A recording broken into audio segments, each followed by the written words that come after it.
Assalamualaikum warahmatullahi wabarakatuh. Selawat dan salam ke atas junjungan besar kita Nabi Muhammad sallallahu alaihi wasallam. Alhamdulillah, hari ini hari yang sangat menggembirakan, hari Rabu. Alhamdulillah masih lagi kita bersama untuk hari ini 11 11 20 20. Cantik pula nombor tu. 11 hari bulan November 2020 bersamaan dengan 25 Rabiul Awal 1442 Hijrah. Bersama dengan saya Da'i Hadari, dan insya-Allah tanyalah ustaz biar tahu jangan keliru. Kembali bersama temankan anda pagi ini. Dan alhamdulillah para penonton sekalian, untuk setiap hari kami bawakan topik yang berbeza-beza. Cumanya untuk hari ini kita akan fokuskan, kita akan tumpu pada satu topik iaitu fiqh, dan kita bawakan topik fiqh semasa. Dan kita sebentar lagi akan bersama dengan yang berbahagia, ustaz yang akan berkongsi dengan kita. Cumanya saya nak kongsikan dahulu status terkini COVID-19 di Malaysia. Jadi kat mana-mana pun anda pergi hari ini mungkin ada perancangan jaga SOP. Kes baharu yang dilaporkan 869 kes ini setakat jam 5 petang semalam, di mana 868 kes tempatan dan 1 kes import. Dan satu perkara yang mendukacitakan apabila laporan kematian baharu ada 6 kes semalam. Jadi kita doakan supaya sesiapa sahaja di mana-mana menjaga dan dijaga oleh Allah Subhanahu Wa Taala, dan yang paling penting kita sendiri menjaga diri kita. Okey, kita jaga kita insya-Allah.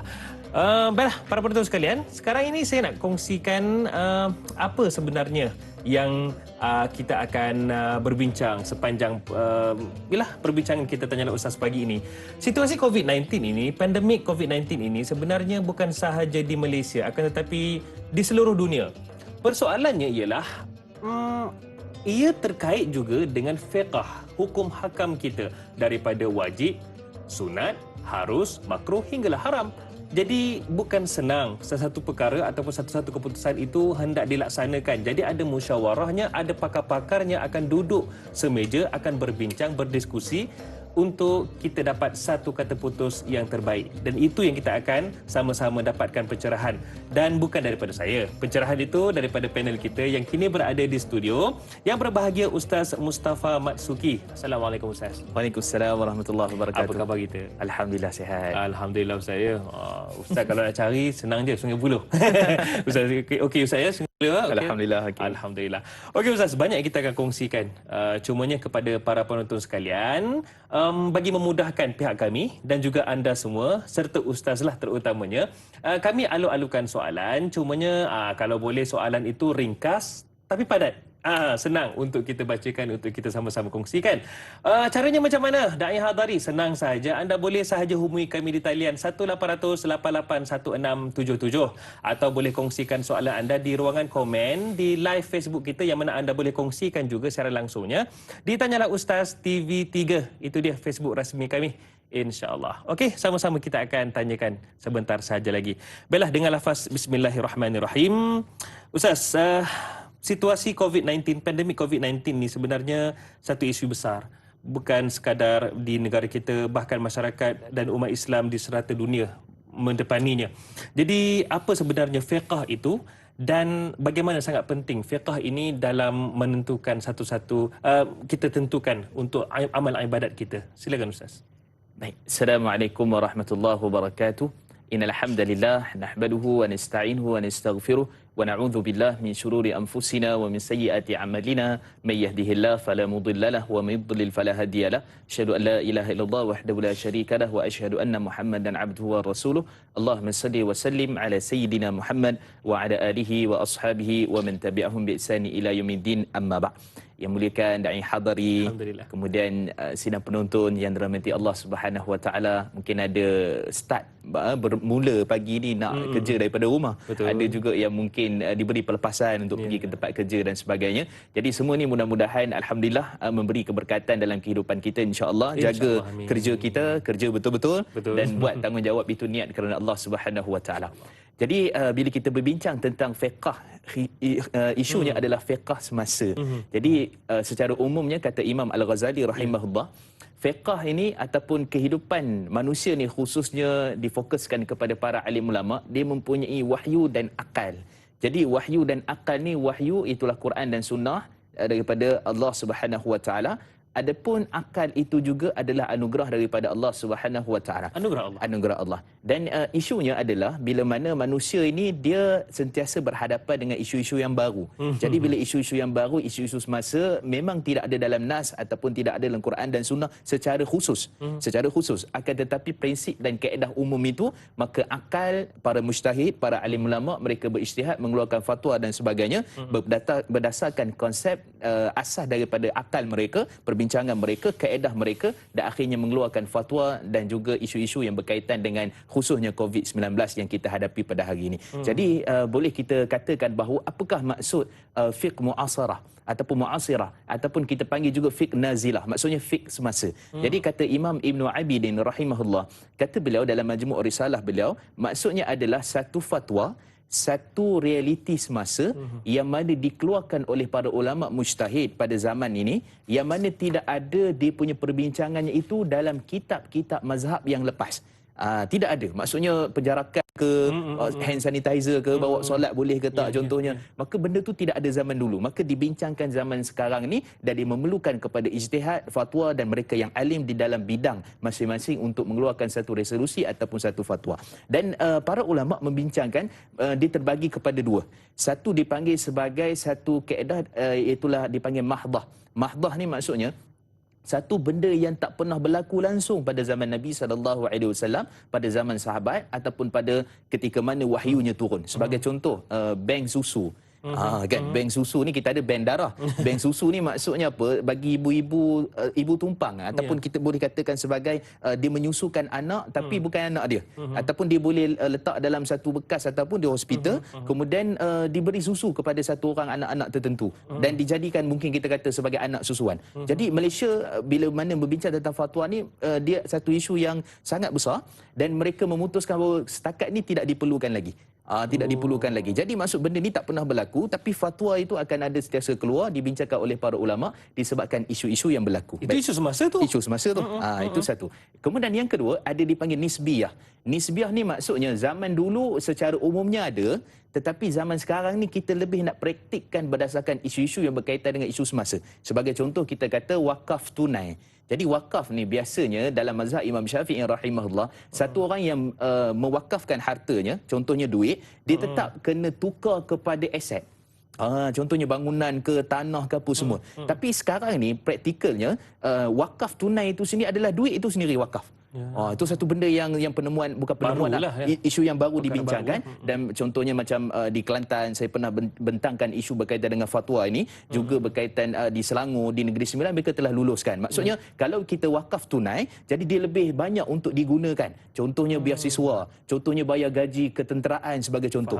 Jadi dia merujuk kepada satu isu yang zaman dulu mungkin ada secara umumnya, tapi zaman ini lebih praktikal untuk digunakan. Berbeza kaedahnya. Berbeza kaedah dan caranya. Okey, saya rumuskan secara asasnya fiqh semasa ni kepada tiga bahagian, ringkasnya. Yang pertama sekali iaitulah berbincang tentang isu bila kita nak buat satu keputusan dan fatwa, para alim ulama mereka akan pergi secara mendasar kepada satu-satu perkara, bukan hanya sekadar sembang-sembang di kedai kopi, bukan hanya sekadar sembang-sembang di Facebook ataupun grup-grup WhatsApp dan sebagainya. Maka yang ni dipanggil sebagai al-hukmu ala syai' far'un an tasawwurihi. Kita nak hukum satu perkara, dia perlukan kepada cabang-cabangnya. Maksud semua perkara tu kena semak. Ada kajian lapangan, ada dia punya kajian secara data dia, klinikal dia, berapa orang, kemudian macam mana dia merebak dan sebagainya. Maka benda tu detail. Dia bukan hanya sekadar kita kata saya rasa lah kot, dah saya rasa tak boleh jadi fatwa, tak boleh jadi pandangan. Itu maksudnya yang pertama. Yang kedua, kita memerlukan kepada al-asalah wal mu'asirah. Asalah mu'asirah ni secara ringkasnya begini.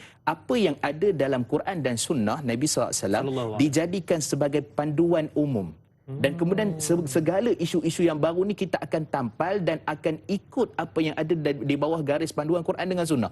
Maksudnya setiap fatwa yang dikeluar khusus di Malaysia berkaitan dengan hukum-hukum COVID-19, dia bukan hanya sekadar apa yang ada di sini, tapi sandaran itu, pegangan itu tidak lari daripada apa yang ada daripada Quran dan Sunnah Nabi SAW. Itu sebagai asasnya. Itu sebagai asasnya, kaedahnya. Baik, itu yang kedua. Dan yang ketiga, ringkasnya, dia adalah dipanggil sebagai tatbiq. Tatbiq ni maksudnya apa dia? Keadaan realiti semasa. Sebab fatwa dia tak boleh buat, pandangan fiqh semasa dia tak boleh buat berdasarkan di awang-awangan.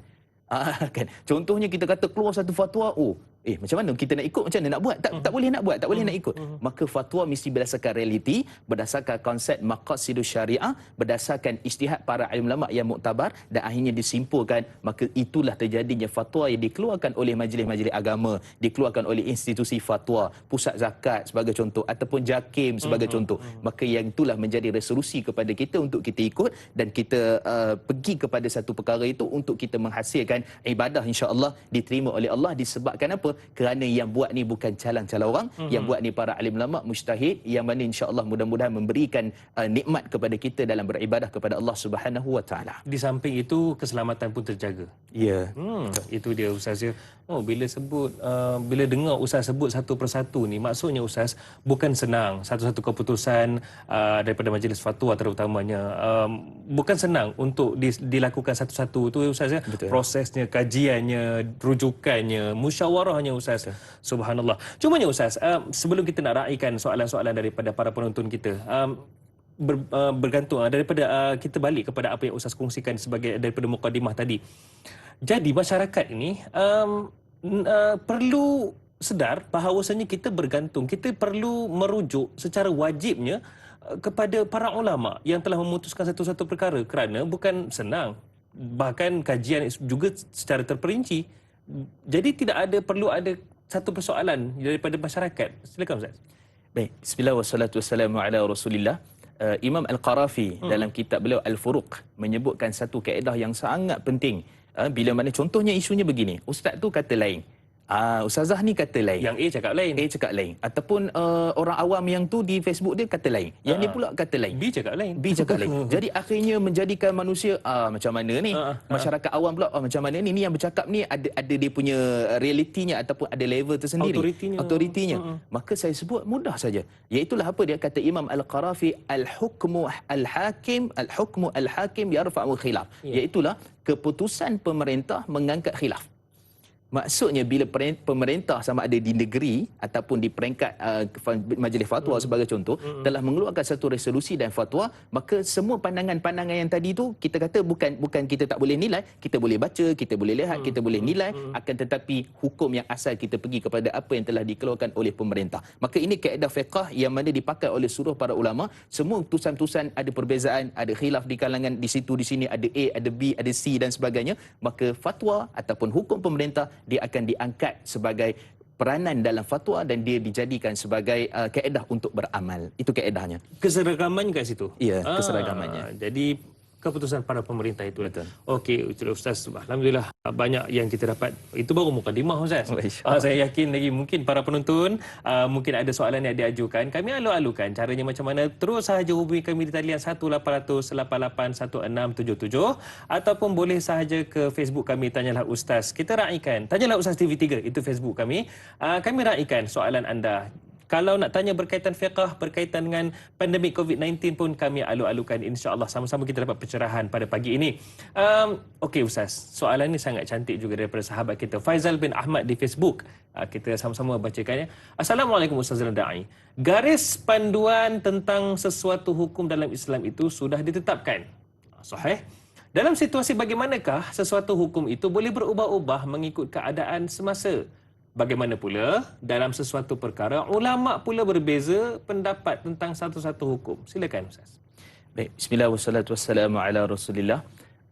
Betul, ada kaedah fiqh yang menyebutkan la yunkar bitaghayyur ahkam bitaghayyur azman wal makan wal amkinah. Baik, kata kaedah fiqh menyebutkan bahawa tidak diingkari, maksudnya akan berlaku, iaitulah perbezaan fatwa ataupun hukum disebabkan masa, keadaan dan juga kaedah yang digunakan oleh ataupun tempat yang telah pun ditetapkan itu. Maka hukum boleh berubah, fatwa boleh berubah. Baik, kita katakan, kita ambil contoh mudah. Kita kata asalnya jarak saf ketika solat. Ini yang biasa dibincangkan dan sebagainya. Ya, dalam riwayat yang sahih daripada Nabi SAW dan riwayat Abu Daud dan juga Imam Ahmad, kata Nabi SAW, aqimus sufufakum. Kemudian Nabi SAW menyatakan bahawa hadzu mankibai, kemudian sadul khalal. Kata Nabi SAW, betulkan saf kamu, tepatkan saf kamu. Kemudian Nabi kata apa? Nabi SAW menyatakan rapatkan bahu-bahu kamu dan juga jangan biarkan adanya ruang-ruang kosong di hadapan kamu. Hadis tu sahih dalam riwayat Abu Daud, Tirmizi dan sebagainya. Cuma para ulama berbincang, isu ini adalah isu keadaan yang biasa. keadaan yang mana tidak ada pandemik, tidak ada virus, tidak ada apa. Tak ada wabak. Tak ada wabak. Sebab tu kalau kita tengok Al-Imam An-Nawawi rahimahullah dalam Majmu' Syarah Muhadzab dan juga disebutkan oleh Syekh Mustafa As-Suyuti dalam kitab dia Matali'ul Nuha, disebutkan juga oleh sebahagian mazhab Maliki dan juga mazhab Abu Hanifah menyatakan hukum berkaitan dengan jarak salat itu ataupun rapat saf itu dia bukan menunjuk kepada kewajipan yang boleh membatalkan solat. Maksudnya dia adalah kesempurnaan solat. Bukan sehingga rukun. Bukan sehingga rukun. Jadi kalau jarak dan semua mazhab sepakat kalau dia disebabkan isu, maksudnya darurat keadaannya, maka kalau kita jawab balik isu yang tadi, sebab darurat dan hajat, maka yang itu boleh memberikan ruang fatwa itu boleh berubah dan juga pandangan ulama itu boleh berubah. Itu yang pertama, berkaitan dengan hajat dan juga darurat. Yang kedua secara ringkasnya adalah berkaitan dengan umur balwa. Umur balwa ni keadaan benda yang tak boleh dielak dah. Contohnya pada isu taik cicak kan. Taik cicak tu memang payah dan elak dah. Maksudnya kalau jatuh dalam air ke, insya-Allah lah selagi tak berubah bau rasa dan warna, maka masih lagi dalam keadaan air dikira sebagai air yang suci. Contohnya satu tempat ni di ruang kawasan memang burung dekat situ memang banyak burung. Burung-burung berterbangan kan. Jadi membuang najis. Jadi sukar untuk dielakkan tu kita pun tak pasti kena ke tak dan sebagainya. Maka dia itu dipanggil sebagai apa? Sebagai satu kaedah memerlukan dan sukar untuk dielak dan akhirnya hukum dan keputusan fatwa para alim ulama boleh berubah. Dia banyak lagi lah kaedah-kaedah yang dibincangkan. Okey, saya nak pergi terus kepada yang kedua, berlaku khilaf di kalangan para ulama. Para ulama. Okay. Sebab tu kata Saidina Umar bin Abdul Aziz, satu kita kata pemimpin cucu terulung lah. pemimpin yang sangat hebat. Kata beliau, aku suka para sahabat ni berbeza pandangan pendapat. Para sahabat suka kan? Dan para ulama seperti kata Imam Ahmad dan sebagainya menyatakan aku memang suka para sahabat berbeza pandangan pendapat. Kenapa? Kerana dengan sebab berbeza pandangan pendapat itu memberi ruang dan peluang kepada umat manusia ni terhapusnya mereka itu daripada dosa bila mana dia tidak melakukan satu perkara yang dibincangkan oleh para ulama yang perbahasan yang panjang. Sebagai contoh kita katalah isu berkaitan dengan perbincangannya KWSP. Kan? KWSP. Hari ni orang kecoh dengan KWSP. Tapi pernah tak kita bincang tentang isu akaun patuh syariah KWSP yang telah disediakan dananya oleh kerajaan lebih kurang dalam 100 bilion. Orang Melayu kita, Masya Allah, orang Islam kita ni, bab-bab ni insya Allah dia akan pergi. Tapi malamnya dalam bab ni dia ada terlepas pandang. Jadi kita nak bagi tahu bahawa asalnya dulu memang zaman Nabi tak ada KWSP. Kan? Memang zaman-zaman ni tak ada KWSP. Tapi dia punya perbincangannya itu dana yang ada dalam tu. Jadi patuh syariah tu ataupun tidak. Jadi inilah perbincangan yang dibuat oleh para ulama dan akhirnya mereka buat keputusan bahawa ada dana patuh syariah dan ini khilaf yang berlaku, perbincangan para ulama yang berlaku. Maka sebab tu kita kata memang ada khilaf perbezaan pendapat di kalangan para ulama, di kalangan para sahabat, tapi kadang-kadang ia memudahkan, memberi ruang untuk kita keluar daripada perkara yang melibatkan dosa. Sebab tu Imam Abu Hanifah, fiqh beliau ni kadang-kadang kita nampak macam mudah. Macam takkan macam ni kan? Kita kata mudahnya. Sebab apa? Kata sebahagian para ulama, fiqh Imam Abu Hanifah telah mengeluarkan 1/3 manusia daripada dosa. Disebabkan fatwa yang telah dikeluarkan. Ini kaedah yang kita perlu faham. Bila sebut tentang fatwa ni, kejap lagi saya nak tanya juga tentang fatwa. Satu-satu fatwa, bahkan ada fatwa yang tahun lepas agak mengejutkan. InsyaAllah kita akan tanyakan kejap lagi. Kepada anda semua jangan ke mana-mana. Kita tanyakan sekejap lagi. Terus setia, tanyalah Ustaz, biar tahu jangan keliru.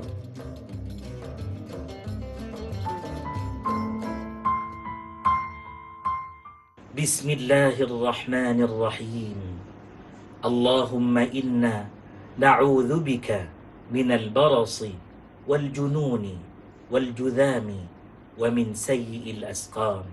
Ya Allah, kami berlindung padamu daripada penyakit sopak, gila, kusta dan penyakit-penyakit yang berbahaya.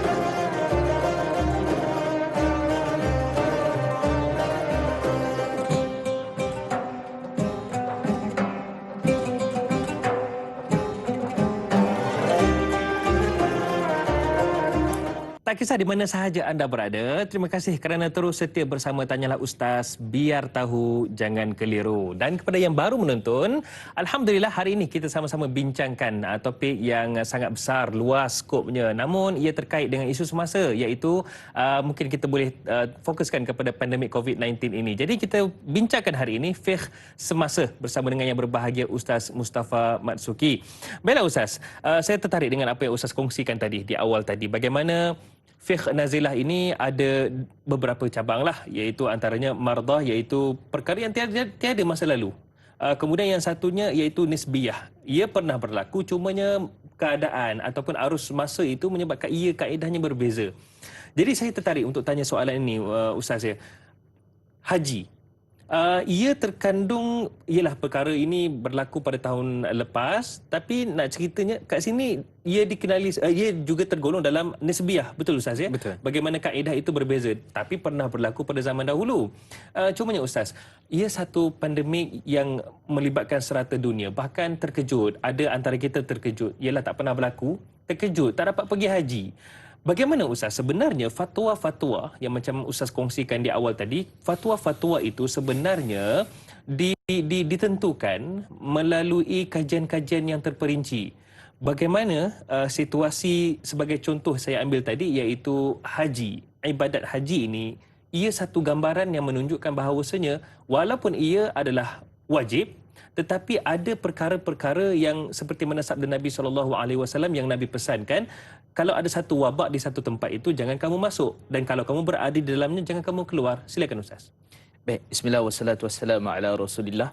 Sebenarnya isu ni dia banyak perbincangan berkenaan dengan dalil, perbincangan berkenaan dengan ijtihad para ulama dan sebagainya. Cuma saya cuba nak bawa secara ringkasnya. Kita kata contohnya syarat untuk nama kita naik. Syarat nama naik haji. Nama naik dulu. Dia dipanggil sebagai syarat istita'ah, syarat mampu. Maksudnya antaranya selain pada aman perjalanan dan sebagainya, sebab tu Allah Subhanahu Wa Taala menyatakan wa atimmu hajja wa umrata lillah, tunaikan haji dan umrah kerana Allah Subhanahu Wa Taala. Kemudian Allah menyatakan bahawa hajjul bait dan ke atas kepada manusia itu untuk mengerjakan haji. Man istata'a ilaihi sabila, yang mana mereka ni mampu ataupun keteraman daripada sudut jalannya, hartanya, daripada sudut kesihatannya, daripada sudut yang pelbagai. Jadi kaedah umum, sebab tu kalau kita tengok Imam Nawawi rahimahullah ketika mana membahaskan tentang isu hadis. Kenapa haji tu dalam riwayat Imam Muslim, dalam riwayat daripada Saidina Abdullah bin Umar radhiyallahu anhu, haji ni rukun yang kelima. Kenapa ada penetapan tu? Sebab dalam hadis yang lain, dalam riwayat Imam Bukhari, haji duduk tempat yang keempat. Tapi kata Imam Nawawi, sepatutnya haji ni duduk tempat yang kelima. Kerana apa? Kerana puasa, kerana zakat dia dibayar tiap-tiap tahun. Tapi haji ni bukan tiap tahun, sekali seumur hidup. Maka menunjukkan kefaduan itu ialah sekali seumur hidup. Dan Nabi SAW pun dalam Hajatul Wada' sekali seumur hidup. Jadi menunjukkan bahawa haji itu sendiri dia adalah satu kefaduan daripada rukun Islam. Akan tetapi ada syarat-syarat dia. Hatta salat sekalipun, sebab tu dalam hadis riwayat Imran bin Husain dalam riwayat Imam Al-Bukhari, salat qa'imah, salat pertama kena berdiri. Betul. Kalau kamu tak mampu, maka kamu kena duduk. Jadi ini menunjukkan bahawa di sana ada keringanan daripada sudut fatwa, dan kita yakin bahawa hayat kibar ulama, itulah persatuan ataupun kita kata ulama-ulama besar di Arab Saudi, mereka memfatwakan haji pada tahun ni, maksudnya ada kelompok-kelompok tertentu saja yang boleh, di seluruh dunia tak boleh nak lakukan. Maksudnya situ adalah apa dia? Kerana hukum pemerintah di Arab Saudi itu sendiri, maka dia menjadi satu hukum dan fatwa yang diguna pakai oleh satu dunia, yang menunjukkan kita tak boleh nak hantar pada tahun ini. Kita tak boleh nak pergi pada tahun ini kerana atas dasar apa? Kerana satu fatwa, yang kedua memang realitinya virus itu ada. Boleh merebak. Boleh merebak. Maka sebab tu Nabi SAW dalam hadis sahih juga dalam riwayat Imam Muslim menyatakan bahawa di negeri Arab, khususnya Mekah tu, Madinah tu, tidak akan dimasuki oleh wabak. Macam mana pula tu? Macam mana tu? Ada orang akan guna fatwa, akan kata, macam mana pula Mekah, Madinah ni? Sebab tu, Imam Ibn Hajar Al-Asqalani menjelaskan bahawa maksud wabak itu adalah semata-mata penyakit ta'un. Semata-mata. Ada pun virus ke, COVID ke dan sebagainya, benda tu akan diuji oleh Allah Subhanahu Wa Taala pada semua tempat, keadaan. Jadi kita kena baca teliti nas dan tengok pandangan para ulama, insya-Allah akan menjernihkan kita punya atau kita kata pendapat ataupun khususnya kita punya manfaat insya-Allah pada perkara-perkara yang berkaitan dengan hukum dan fatwa. Ya. Kena ikhtiar daripada kita juga Betul. Ustaz ya, untuk jauhinya, untuk kita risaulah benda Betul. tu boleh berlaku, boleh Betul. merebak. Baik Ustaz, kejap lagi jangan lupa para penonton sekalian, kita akan bawakan kepada anda semua, kita sembang-sembang bukan sembang berdua je Ustaz. Kejap Betul. lagi kita akan bawakan pakar yang membuat kajian terperinci, bahkan menjadi rujukan juga pihak-pihak berautoriti untuk di satu-satu keputusan diadakan. Kejap lagi kita akan hubungi beliau, seorang pakar yang sangat hebat. Jangan ke mana-mana, nantikan insya-Allah sebentar saja lagi. Cumanya Ustaz, ada pemanggil di talian ketika ini. Baik. Kita nak raikan. Assalamualaikum. Waalaikumsalam warahmatullahi wabarakatuh. Dai Hadari dan juga Ustaz Mustafa Muhammad Suki. Saya Omar Abdul Majid dari Felda Cini Timur 3, Pekan Fahang. Assalamualaikum Ustaz dan Dai. Waalaikumsalam warahmatullahi wabarakatuh. Haji Umar, Ya, saya. bila sebut tentang fiqh semasa, keadaan semasa di pekan macam mana? Okey ke? Okey, di Pekan ni nampaknya okey lah. Alhamdulillah. Alhamdulillah. Dai Ya, dan ya. juga Ustaz ya. Jadi soalan saya Silakan. begini. Ya, soalan saya begini Ustaz ya. Daripada saya kecil ya, dan sejarah dalam negara kita, bukan negara kita je, seluruh dunia, apabila COVID-19 ini melanda. Jadi apabila COVID-19 melanda, dia tak pernah lagi berlaku macam ini ni Ustaz ya. Betul. Selama di Malaysia ni pun, di mana-mana dunia sekalipun. Jadi akan adalah suara-suara sumbang yang mengatakan kita ni terlalu mengikut SOP, sedangkan syariah tu macam mana cerita. Jadi apabila masjid tutup, sekolah tutup, semua tak tutup, jadi sembahyang pun kita pun sembahyang di rumah je lah. Jadi soalan saya, apakah kita ni dikira darurat ke bagaimana ke Ustaz yang membolehkan syarat? Ya betul, zaman Nabi kata Ustaz tadi ada ta'un itu tak boleh. Jadi sekarang kita punya ni COVID pula datang. Jadi kita ni dah lama dah rasanya SOP kita ni, PKPB, PKPD, PKPP semua ada belaka dah. Jadi soalan saya, apakah kita ni boleh dikatakan sebagai darurat ke bagaimana? Kita kan boleh kita mengenepikan syariat daripada kita mengikut SOP dan dianggap sebagai kita ni tidak mengikut syariat. Bolehkah dianggap begitu Ustaz? Itu soalan saya Ustaz dan Dai. Terima kasih banyak Ustaz dan Dai. Assalamualaikum. Waalaikumsalam warahmatullahi wabarakatuh. Mungkin satu pembetulan sedikitlah Ustaz, bukan tidak ikut syariat. Mungkin cara melakukannya, kaedahnya berbeza seperti mana kebiasaan sebelum ni, sebelum pandemik. Betul juga Ustaz. Bagaimana Ustaz? Haji Umar menyatakan ada suara sumbang yang menyatakan kita ni terlalu ikut SOP, bukan setakat berniaga tak boleh, nak ke masjid surau pun tak boleh. Bagaimana Ustaz? Apakah situasi keadaan kini kita boleh labelkan sebagai darurat? Baik, bismillah wassalatu wassalamu ala Rasulillah. Prinsip berkaitan dengan darurat ni, sebab tu Al-Imam Ghazali rahimahullah dalam kitab beliau Al-Mustasfa, bila bincang tentang isu maqasidus syariah, maka sudah tentu 5 perkara tu beliau akan bawa. Antaranya adalah prinsip menjaga nyawa dan juga menjaga agama. Jadi prinsip menjaga agama dan juga menjaga nyawa ni adalah salah satu daripada prinsip yang perlu dipertahankan daripada sudut syariah, daripada sudut apa yang Allah telah turunkan daripada Quran dan sunnah Nabi SAW. Jadi kita kena faham konsep asasnya menjaga nyawa, menjaga agama. Sebab menjaga harta apa semua tu kita tak pergi sangat kepada itu. Jadi ini 2 asas konsepnya. Jadi bila disebut menjaga nyawa, menjaga harta, dia adalah daruriyah. Daruriyah ni maksudnya adalah perkara darurat yang paling penting dan sangat utama untuk kita jaga. Jadi daripada sudut asasnya, kita nak kata sekarang ni kena faham daripada sudut syariah itu ataupun menjaga agama, di sana dia ada perkara yang memang hukum hakam yang tidak boleh diubah ataupun sebagainya. Contoh kewajipan solat. So, memang wajib solat. Tapi dekat mana? Dekat mana tu dipanggil sebagai syiar. Sebab tu Allah Subhanahu Wa Taala sebut innama ya'muru masajidallahi man amana billahi wal yaumil akhir. Sesungguhnya mereka yang memakmurkan rumah Allah Subhanahu Wa Taala, maka bukti keimanan mereka dan juga pada hari kiamat. Jadi memakmurkan rumah Allah ni adalah syiar. Jadi kita kena beza di mana sana adalah hukum yang ketetapan yang khusus, di mana sana adalah syiar agama. Contoh azan. Azan syiar agama. Betul. Azan adalah satu ataupun kita kata sebagai contohnya solat sunat hari raya di lapangan, syiar agama. Betul. Tapi bila mana pada bab-bab tertentu syiar itu tidak dapat kita nak teruskan dalam bukan maksud syiar tak dapat diteruskan, azan tetap berlaku, Bukan kita haramkan. ya betul. Kan kemudian jemaah akan ada. Ya. Cuma yang tak terpilih tu, sebab tu saya pun pelik juga yang duk marah ni kadang-kadang dia tu yang waktu dulu PKP pertama, kemudian PKP yang lepas PKP pun dia tak datang juga. Tak datang juga. PKP yang kedua ni dia marah balik. Jadi saya ingat ini adalah satu sentimen ataupun satu sikap kita yang mana sebenarnya kita faham Nak protes. nak protes kan dan sebagainya. Jadi keadaan sekarang ni kita kena tahu perkara pertama yang penting adalah darurat. Kaedah yang dibuat itu dia mesti apa dia?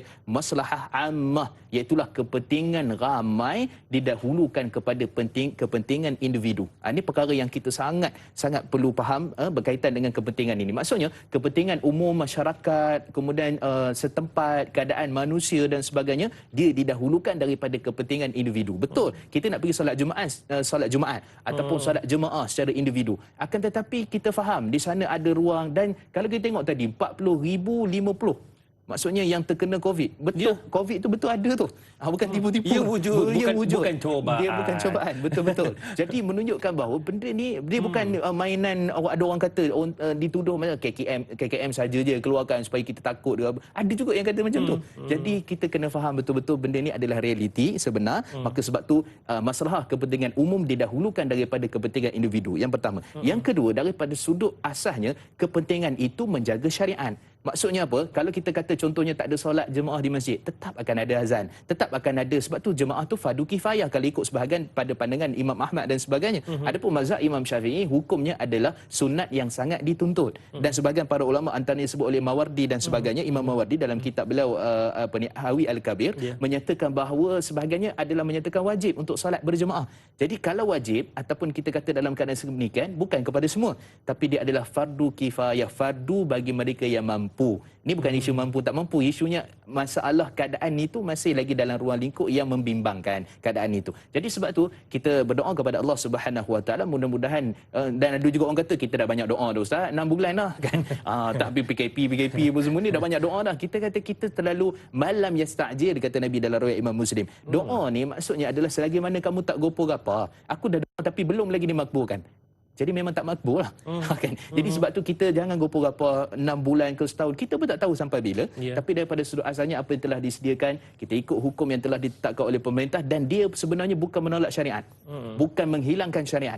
Akan tetapi sebahagian hukum itu sedikit berbeza, kaedah dan kelonggarannya ataupun diperketatkan, maka semua itu merujuk kepada apa? Kepada panduan yang telah pun dikeluarkan oleh ijtihad para ulama dan juga dalam kitab-kitab dan juga melalui Quran dan sunnah Nabi SAW. Itu kaedahnya.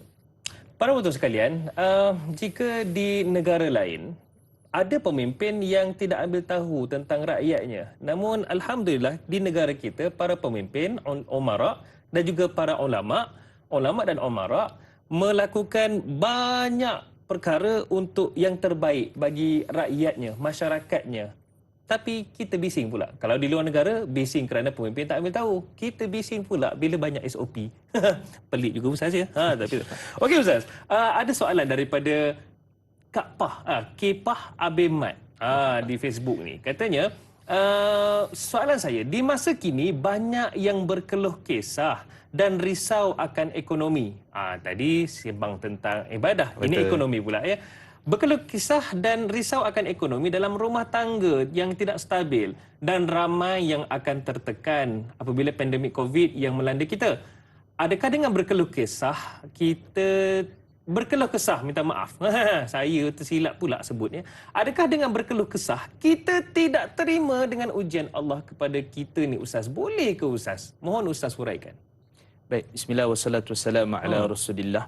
Kita pada asalnya manusia ni telah berjanji dengan Allah Subhanahu Wa Taala. Telah berjanji. Kenapa? Berjanji sebab apa? Sebab kita nak mentauhidkan Allah Subhanahu Wa Taala dan mengikut segala hukum hakam yang Allah telah tetapkan kepada kita. Buktinya apa? Melalui firman Allah Subhanahu Wa Taala dalam surah Araf ayat 172, Allah Subhanahu Wa Taala menyatakan ketika mana dijadikan zuriat keturunan Nabi Adam alaihissalam, kemudian Allah tanya kepada zuriat keturunan Nabi Adam alaihissalam, mereka, alastu bi rabbikum, bukankah aku Tuhan kamu?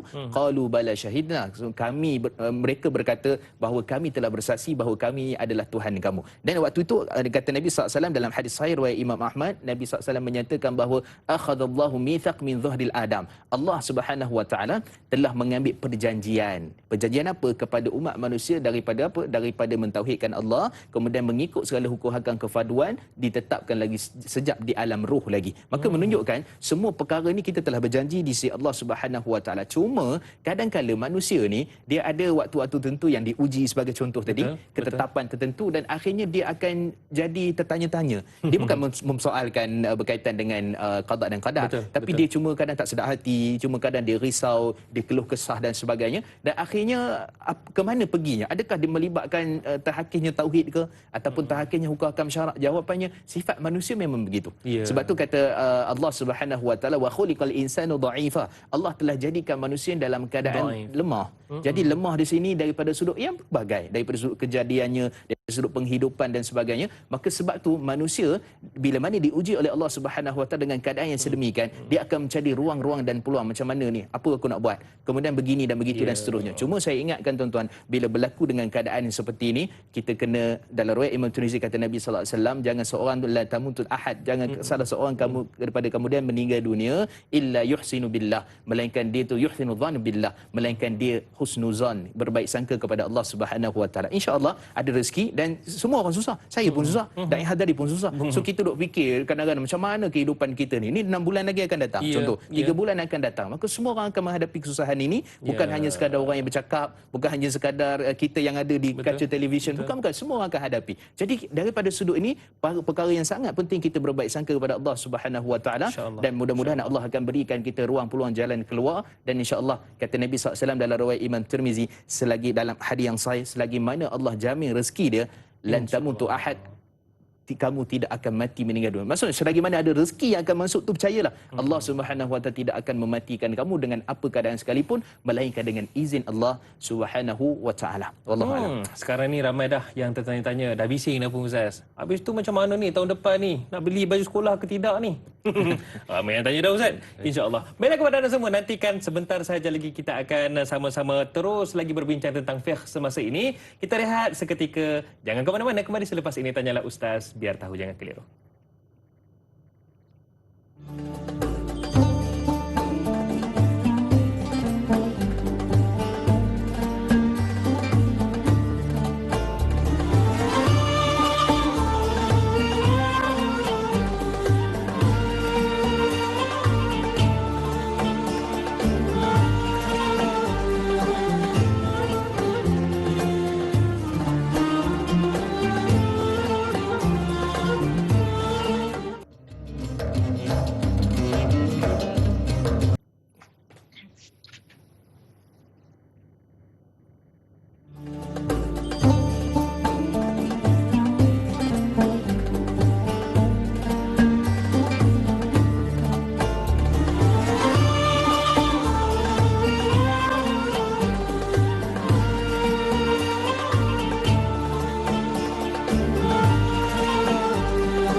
Tak kira di mana saja anda berada, setiap hari kami bawakan topik yang berbeza-beza. Bahkan kita bawakan juga kepada anda semua ahli panel yang berbeza latar belakang.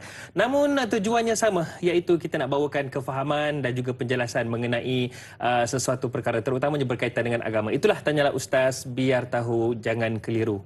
Dan hari ini kita bicarakan tentang fiqh semasa bersama dengan yang berbahagia Ustaz Mustafa Muhammad Suki. Cumanya Ustaz, sebelum kita nak sambung perbincangan kita ni, kita sangat bertuah para penonton sekalian kerana kita bawakan kepada anda pada pagi ini. Tadi Ustaz ada sebut bagaimana fatwa-fatwa itu sebelum nak diputuskan oleh majlis fatwa dan juga para ulama, sebenarnya ada kajian-kajian yang terperinci dilakukan. Jadi kita sangat bertuah pada pagi ini kita bawakan orang individu penting yang mengkajinya.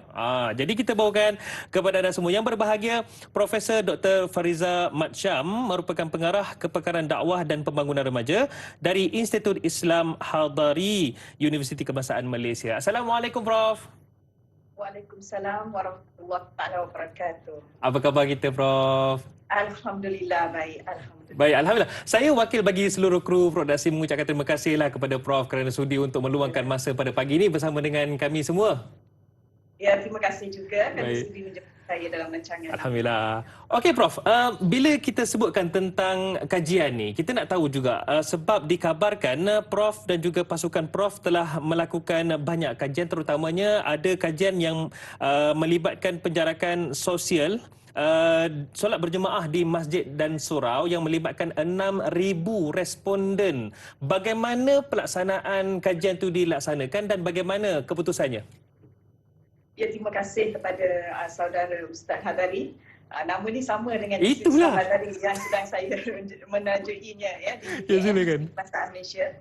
Ya, aku sebenarnya sejak pada Mac 2020 ya, apabila MCO diperkenakan ataupun PKP dilaksanakan, maka memberi kesan yang agak besar juga ya kepada masyarakat Muslim dan juga masyarakat yang lainlah, terutama sekali dari sudut pengamalan agama, iaitu untuk kita pergi ke masjid.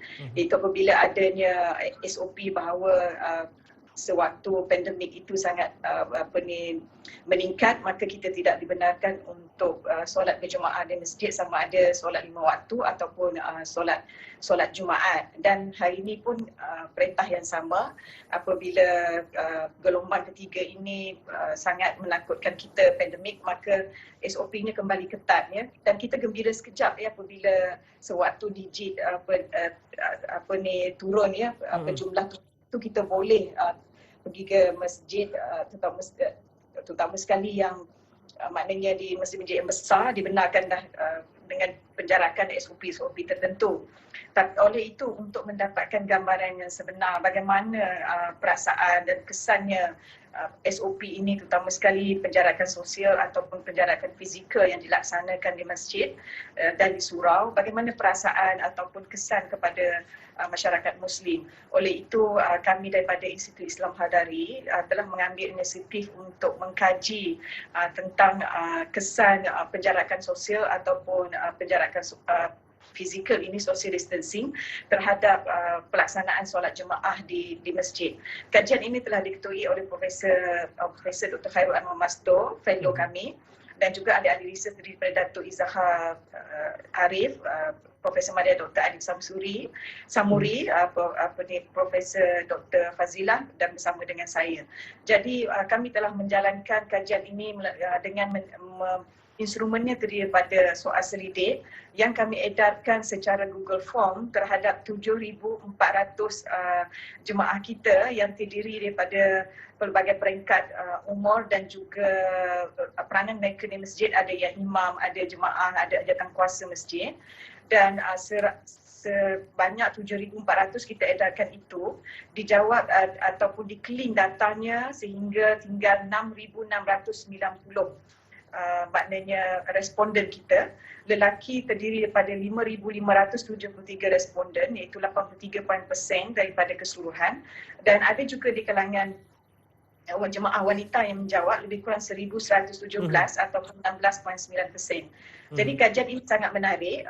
Terdapat instrumen kami terdapat 3 konstruk lah, iaitu ada 3 konstruk utama. Bagaimana penerimaan terhadap SOP di masjid. Yang kedua, kesan kepada psikologi jemaah ataupun kesan kepada emosi. Dan yang ketiga ialah kesan kepada interaksi sosial itu sendiri ya.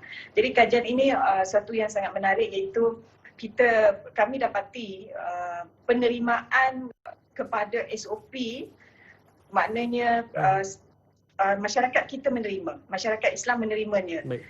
67% ya menerima maknanya SOP yang ditetapkan. Dan di samping itu, mereka juga terima untuk mengelakkan daripada penularan ini, mereka menerima SOP tersebut. Tujuannya adalah untuk mengelakkan penularan wabak yang bermula di masjid, iaitu 74%. Manakala masyarakat kita menerima perubahan fatwa. Sebab kita bila berlaku SOP penjarakan sosial di masjid, kita kena ada saf tidak boleh rapat-rapat ya. Kena bawa sejarah sendiri, wuduk kena daripada rumah. Jadi kajian ini menunjukkan bahawa 73% maknanya masyarakat Muslim kita menerima daripada 6,600 lebih tadi. Maknanya mereka menerima SOP tersebut. Tak ada masalah. Maknanya mereka menerima kerana untuk mengelakkan penularan dan juga menerima fatwa baru yang dikeluarkan. Cuma sudah pasti solat yang tidak dapat pergi ke masjid itu sudah pasti memberi kesan kepada psikologi jemaah kita. Ya, misalnya mereka rasa macam jiwa kosong, ya, mereka rasa macam kosong, yes, tidak dapat jemaah, iaitu 60% lebih ya. 60.5% jemaah kita merasa macam jiwa kosong kerana tidak dapat pergi solat berjemaah di masjid. Dan mereka merasa rindu kepada masjid itu 100% merasakan mereka sangat rindu kepada masjid. Ya. Kemudian mereka juga rasa maknanya memberi kesan juga kepada interaksi sosial. Tetapi tidak tinggi. Nak dibandingkan dengan kesan mereka tidak dapat kesan dari sudut psikologi untuk mereka tidak dapat pergi jemaah. Misalnya sedih kerana tidak dapat tidak dapat berinteraksi sesama jemaah macam dulu. Hanya 47% sahaja mereka rasa macam memberi kesan kepada interaksi sosial. Dan mereka juga merasa tidak seronok apabila tidak dapat berjabat tangan. Hanya 48.4% sahaja mengatakan setuju dan sangat setuju. Manakala mereka rasakan hubungan sesama jemaah terganggu, hanya 36%. Jadi ini menunjukkan, kajian ini menunjukkan bahawa masyarakat kita menerima SOP itu dengan hati yang terbuka, dengan fikiran terbuka untuk mengelakkan kepada penularan ataupun jangkitan dari COVID ini, ya, sebab mereka nak menjaga keselamatan dan kesihatan. Tetapi dalam waktu yang sama memberi kesan kepada emosi mereka atau psikologi mereka. Mereka rasa tertekan kerana tidak dapat pergi ke masjid 62%, jiwa kosong, rasa rindu tu 100%. Maknanya masyarakat kita memang sangat patuh ataupun sebagai orang yang kuat, religiosity-nya kuat, ya, iaitu suka pergi berjemaah di masjid.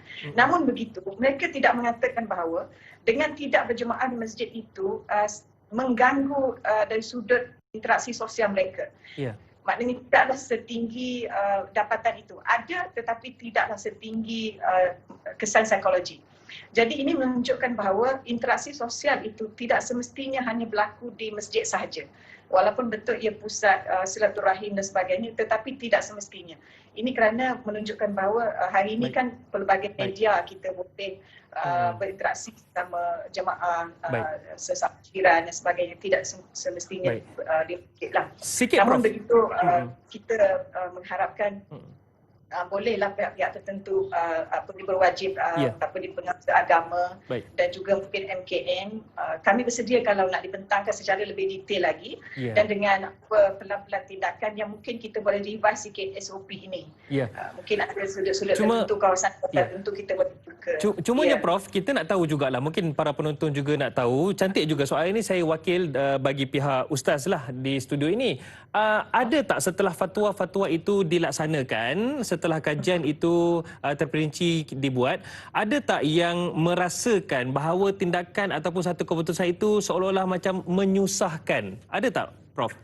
Ya, kami juga ada soalan terbuka yang kita beri kebebasan untuk para masyarakat Muslim menjawab daripada 6,600 tadi. Memang ada dua bentuk lah, bila kami dah matikan itu kita dapat dua bentuk. Iaitu ada pandangan yang mengatakan ia baik dan yang kedua ada pandangan yang mengatakan memberi kesan ataupun mereka susah nak terima. Maknanya satu pandangan yang agak negatif lah.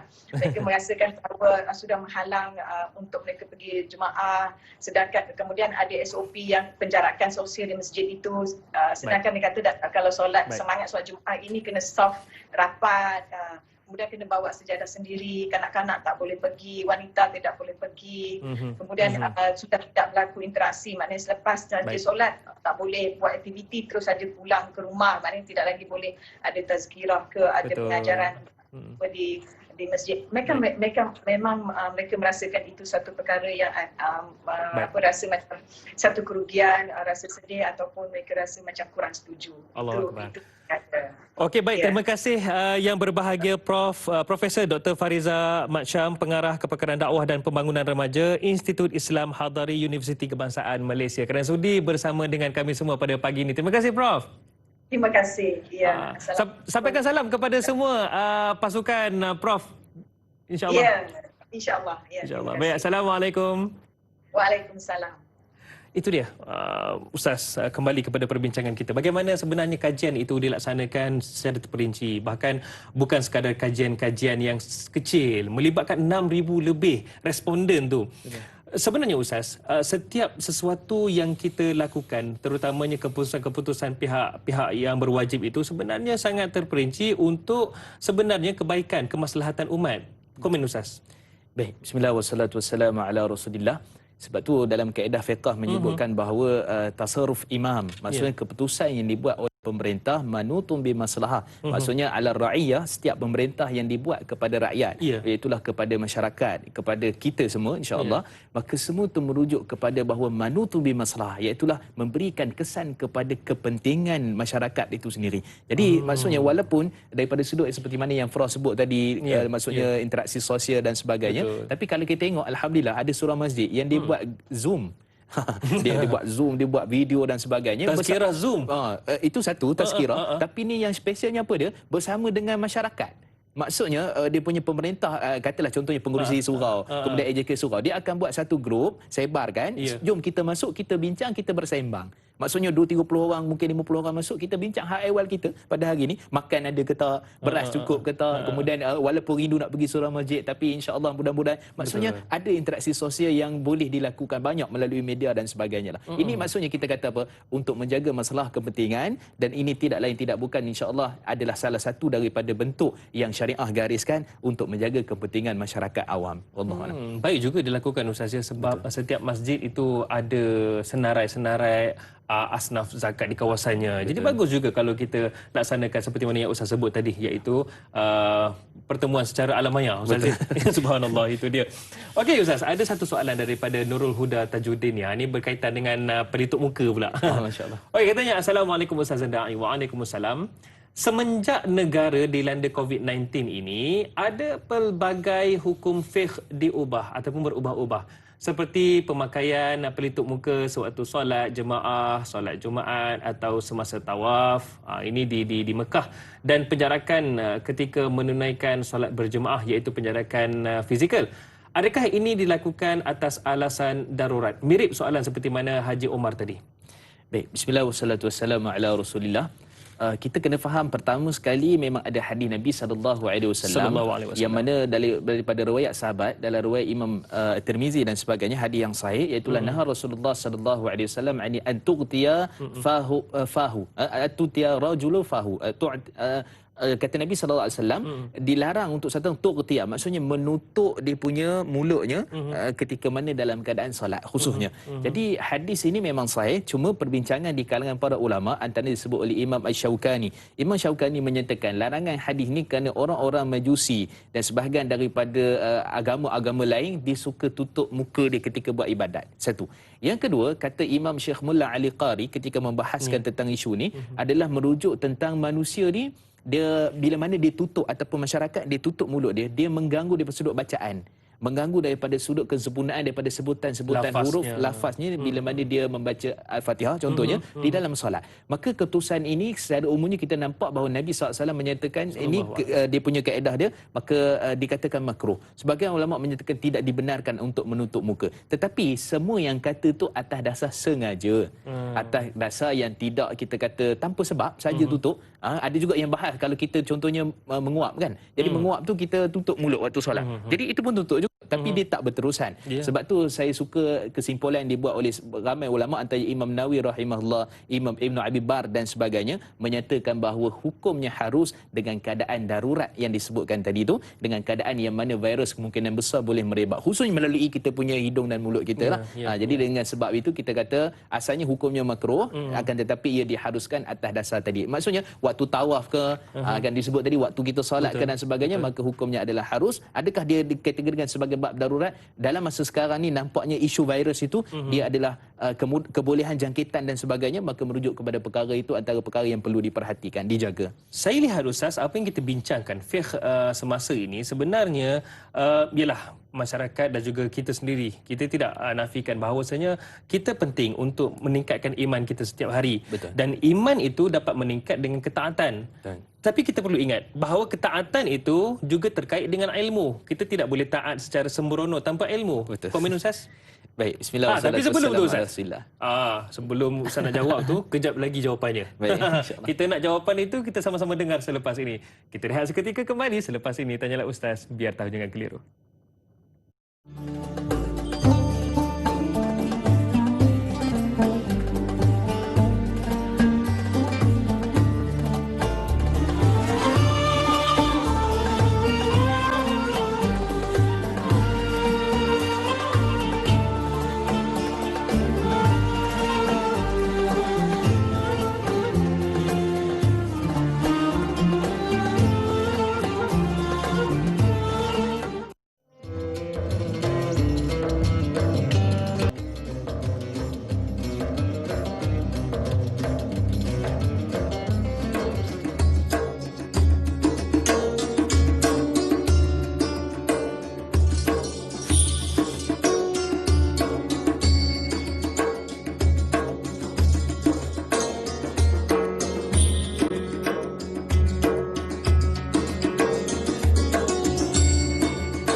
Terima kasih kerana terus setia bersama dengan Tanyalah Ustaz, biar tahu jangan keliru. Alhamdulillah, kalau dalam bola sepak ni dah dikira separuh masa kedua dah ni. InsyaAllah, terima kasih kerana terus setia bersama dengan kami. Dan kerana sokongan dan juga tontonan anda, kami teguh berdiri di sini. Terima kasih para penonton sekalian. Hari ini kita bicarakan tentang fiqh semasa bersama dengan yang berbahagia Ustaz Mustafa Muhammad Suki. Bella Ustaz, tadi soalan yang tergantung tadi tu, menanti jawapannya tu. Bagaimana Ustaz, sebenarnya untuk meningkatkan iman kita, kita perlu ketaatan. Akan tetapi ketaatan itu bukanlah secara sembrono, perlu ada ilmu di sebaliknya. Silakan Ustaz. Baik, bismillah wassalatu wassalamu ala rasulillah. Secara praktikalnya zaman Nabi pun dah ada nampak macam orang yang dia main buat ya. Tak ada ilmu. Tak ada ilmu. Kemudian dah lepas beberapa keadaan itu barulah datang tanya Nabi SAW. Sebagai contoh, dalam riwayat Ibnu Majah hadis yang sahih, ketika mana para sahabat radhiyallahu anhu ajma'in, ada satu orang ni dia dalam perjalanan atau sebagainya, dia tempat batu. Jadi bila tempat batu ni tak boleh wuduk lah, darah teruk lah. Kemudian dia pun pergilah bertanya kepada para sahabat radhiyallahu anhu ajma'in, maka para sahabat kata, kamu wuduk lah, kena wuduk. Maka wuduk tu meninggal dunia orang tu. Yang kena batu tadi tu. Berita tu sampai kepada Nabi SAW, dan kemudian Nabi bersabda, ala inna shifa'i as-su'al, sesungguhnya ubat bagi kejahilan itu adalah bertanya.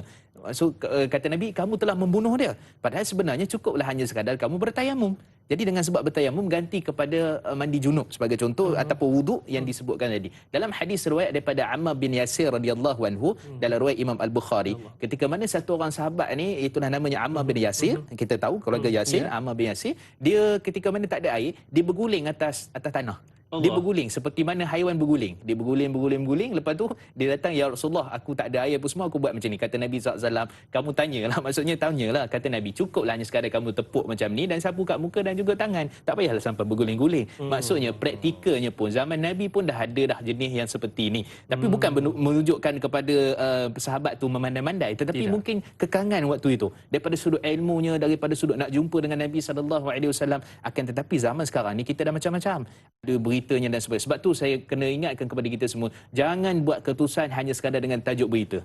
Tajuk berita terus kita komen kat bawah. Terus kita hentam terus, sabar dulu, baca tengok. Kemudian sekarang barulah kita kalau nak komen lah, rasa nak komen, dapat kesahihannya, kemudian beritanya. Sebab tu dalam fokus kepada ibadah, khususnya pada musim Covid ni, walaupun keadaannya siang-siang, kita cuba baca selami fatwa mudah je. Kita baca tengok apa sebab jadi begini, apa hujah dan dalilnya. Maka masyarakat kita perlukan kepada perkara itu. Bukan hanya sekadar kena tak jarak saf ya, kita bantai kan.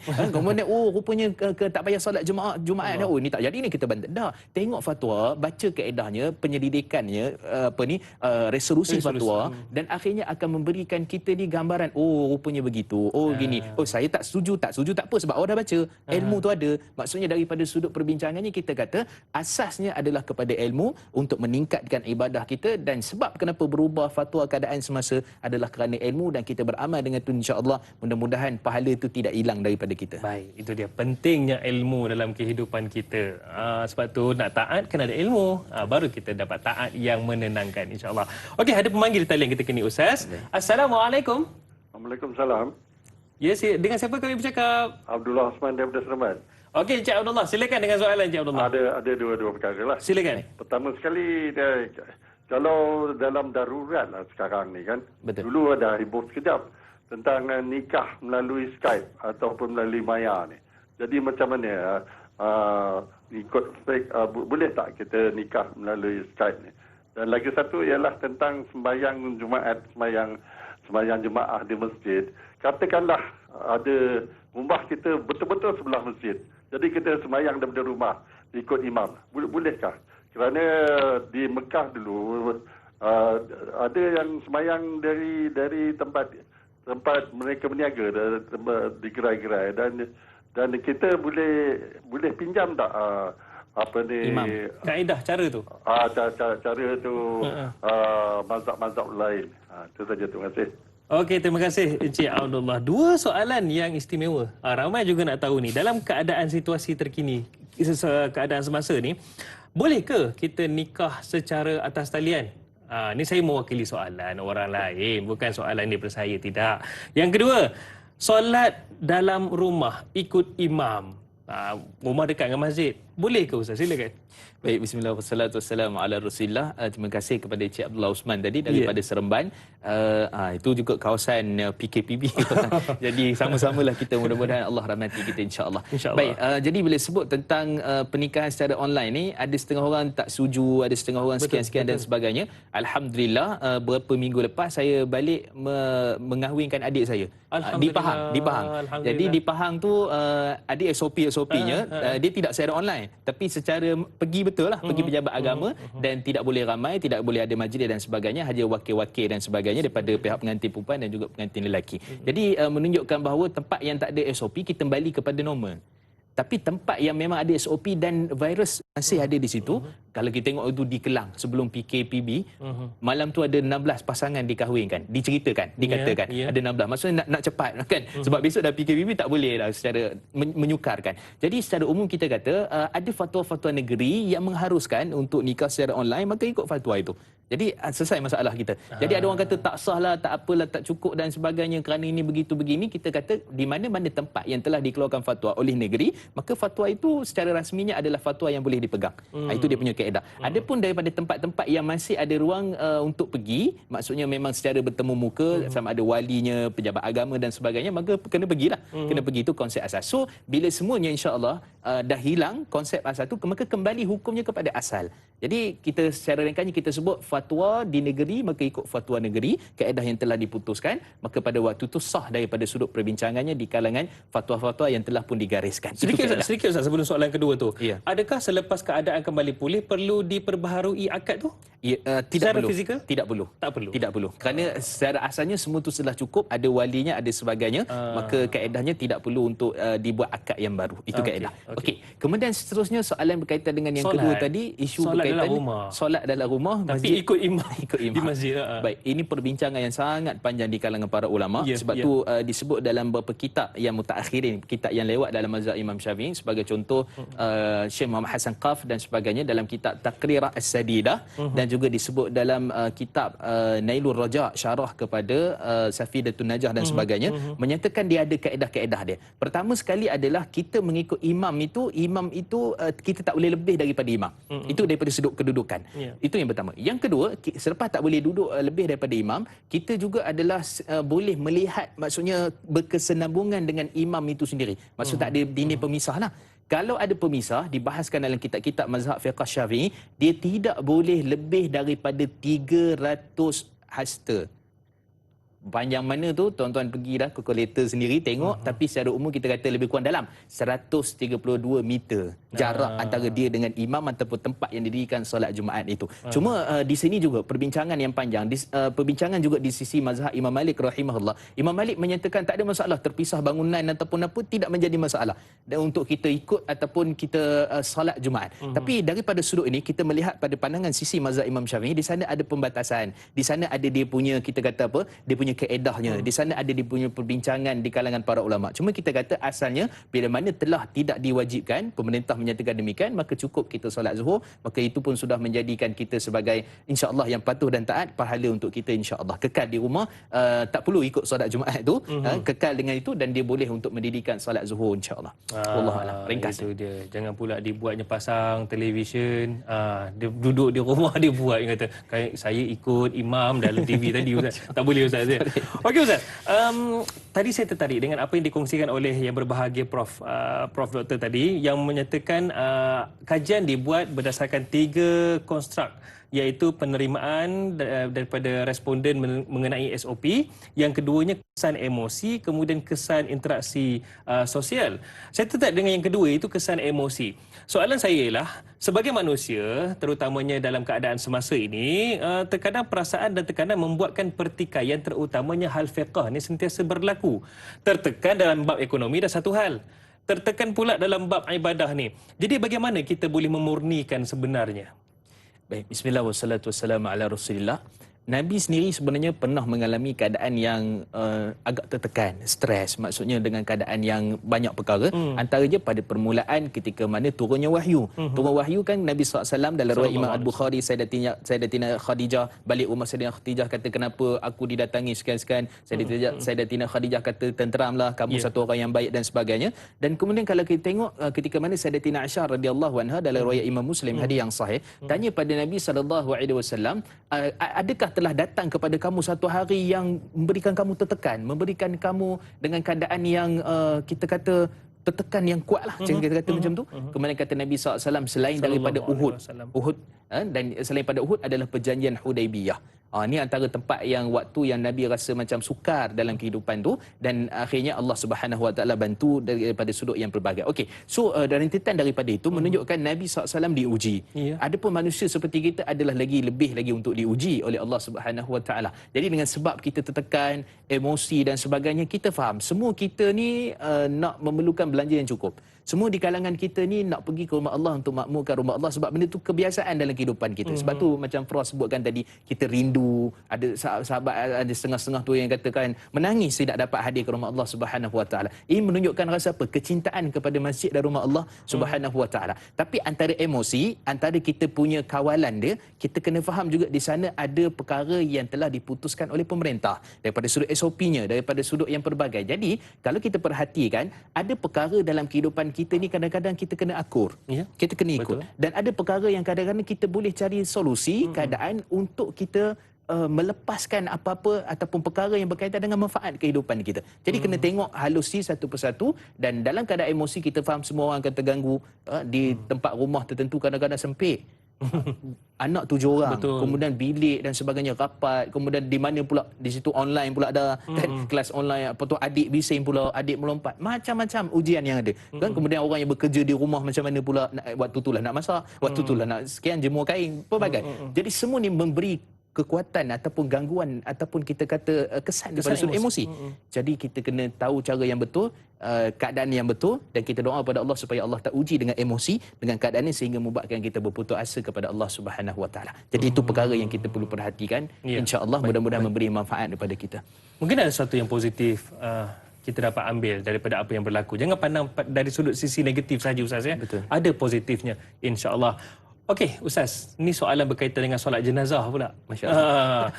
Juga ada perbezaan ketika COVID-19 ini tiba.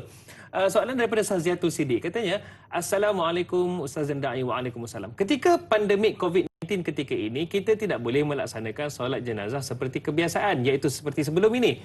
Jika pesakit COVID-19 telah disolatkan di hospital dan terus dikebumikan, bagaimana pula hukumnya untuk jenazah yang bukan meninggal disebabkan COVID-19? Kita tidak hadir kerana menghadkan jemaah bolehkah kita lakukan solat jenazah gaib sahaja di rumah? Silakan Ustaz. Baik, bismillah wassalatu wassalamu ala Rasulillah. Kita tahu solat jenazah ni merupakan satu benda yang boleh mendatangkan syafaat kepada si mati. Maksudnya dalam riwayat Imam Muslim dan juga riwayat Imam Tirmizi, sesiapa yang mana disolatkan 40 orang yang tidak mensyirikkan Allah Subhanahu Wa Taala, maka dia akan disyafaatkan. Maksudnya syafaat ni pengampunan, maksudnya syafaat ni adalah wasilah kesenambungan, kebaikan dan sebagainya. Jadi daripada sudut asasnya, kalau kita tengok pada sekarang ni, keadaan sekarang ni tak boleh 40 orang. Kan? Mungkin ahli keluarga je mungkin yang boleh menyolatkan jenazah ataupun dengan imam. Itu silap-silap imam pun cuti kan. Jadi daripada sudut asasnya, macam mana keadaan demikian? Boleh tak kita di satu orang sahabat yang meninggal contohnya di Terengganu ataupun sebagainya, bukan sebab Covid tapi sebab tertentu, mungkin ada ditutup sempadan, betul kan? dan sebagainya, ataupun merentah daerah tak dibenarkan. Jadi macam mana boleh tak solat gaib? Baik, di sini perbincangan di kalangan para ulama. Pertama, persyaratan solat gaib itu memang ada dalam sunnah Nabi SAW. Memang wujud. Ketika mana An-Najashi ataupun nama sebenarnya Ashamah dalam riwayat Imam Muslim, hadis yang sahih, ketika mana meninggal dunia, sebab Ashamah ni dia di negara kufar, di negara yang bukan Islam. Jadi beliau ni masuk Islam secara sembunyi, pemimpin yang hebat, pemimpin yang mana kita katakan sebagai orang yang sangat memuliakan Islam, memuliakan Nabi SAW. Kemudian Nabi dapat berita meninggal dunia.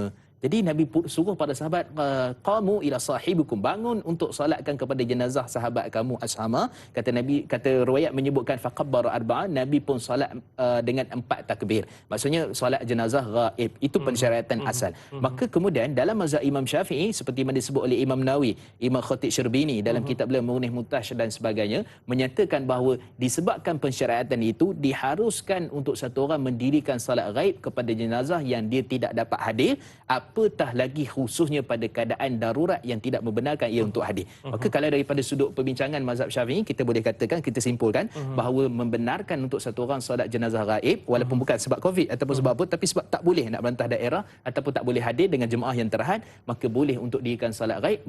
Mudah-mudahan dengan solat gaib itu memberikan syafaat termasuk pada 40 tadi, mudah-mudahan insya-Allah, dan memberikan kebaikan kepada jenazah. Jadi hukumnya harus untuk dirikan solat gaib kepada mereka yang mana meninggal dalam keadaan kita tak boleh nak ziarah pada waktu ini. Wallahu alam. Ada yang menyatakan, ada yang memberi pandangan, takkan macam ni sampai bila-bila Ustaz? Kalau macam ni sampai bila-bila, sunnah itu boleh terhapus. Soalan saya, adakah benar sunnah boleh terhapus dengan kita ikut SOP ini? Ini mewakili para penonton jugalah soalan ni. Silakan Ustaz.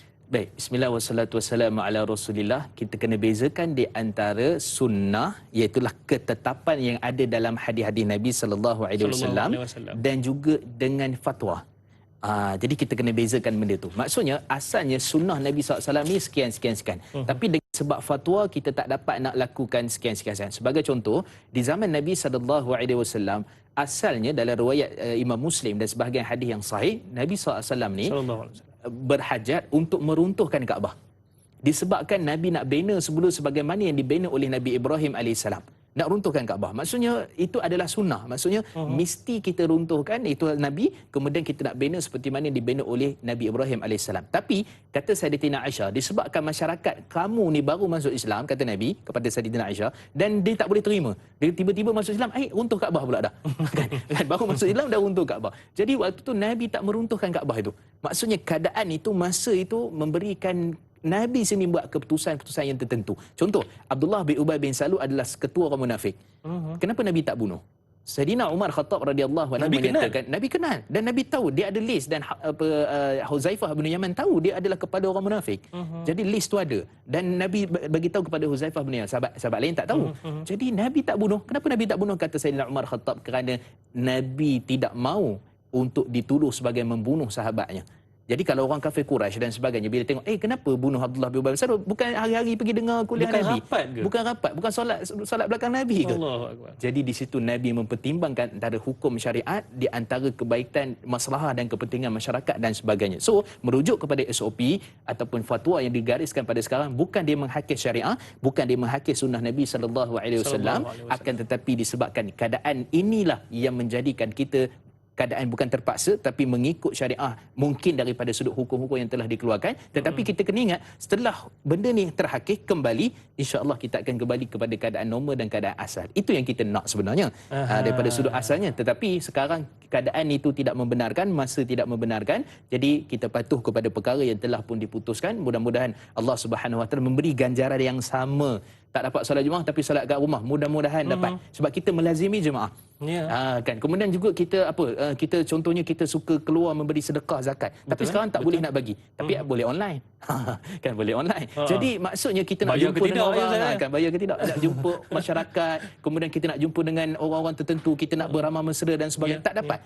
Tapi mudah-mudahan dengan sebab tu kita pahala, kerana kalau benda ni tak ada dalam riwayat Imam Muslim, kata Nabi SAW, idza maridal abd aw safir kutiba lahu ma kana ya'malu muqiman sahihan. Siapa yang mana keadaan musafir ataupun sakit, secara umum kita kata ada kekangan dan sebagainya, sebelum ni dia istiqamah, dia selalu buat, tapi ada kekangan, maka pada waktu ditulis baginya pahala yang penuh, mudah-mudahan insya-Allah. Maksudnya sunnah itu bukan terhapus. Tidak Ustaz ya, kerana kita mengikut fatwa yang ditentukan mengikut keadaan semasa Ustaz ya. Betul. Subhanallah. Tapi harapnya janganlah pula nanti keadaan dah kembali pulih, tak nampak juga mukanya di masjid. Ini masalah juga ni. Jadi insya-Allah banyak lagi kita akan bicarakan, kita akan sembang-sembangkan berkaitan dengan fiqh semasa. Kita akan tutup di TV3 dan akan ada sambungan di TV9 sebentar sahaja lagi. Jadi terus setia. Jangan ke mana-mana pak cik, mak cik, adik-adik, abang-abang. Tanyalah Ustaz, biar tahu jangan keliru. Kembali sebentar sahaja lagi.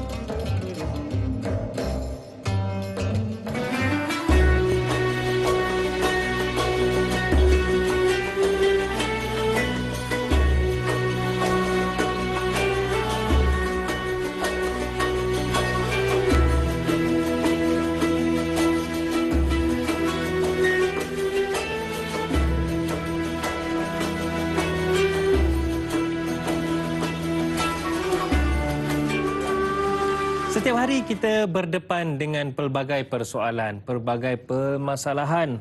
Sampai pening dibuatnya. Tapi segala jawapan dan juga penyelesaian itu ada dalam Tanyalah Ustaz, biar tahu jangan keliru. Terima kasih kerana anda semua terus setia bersama dengan Tanyalah Ustaz, biar tahu jangan keliru. Pada pagi ini kita bicarakan, kita ketengahkan topik fiqh, iaitu fiqh semasa, dan kita fokuskan topik ini bersama dengan yang berbahagia Ustaz Mustafa Muhammad Suki.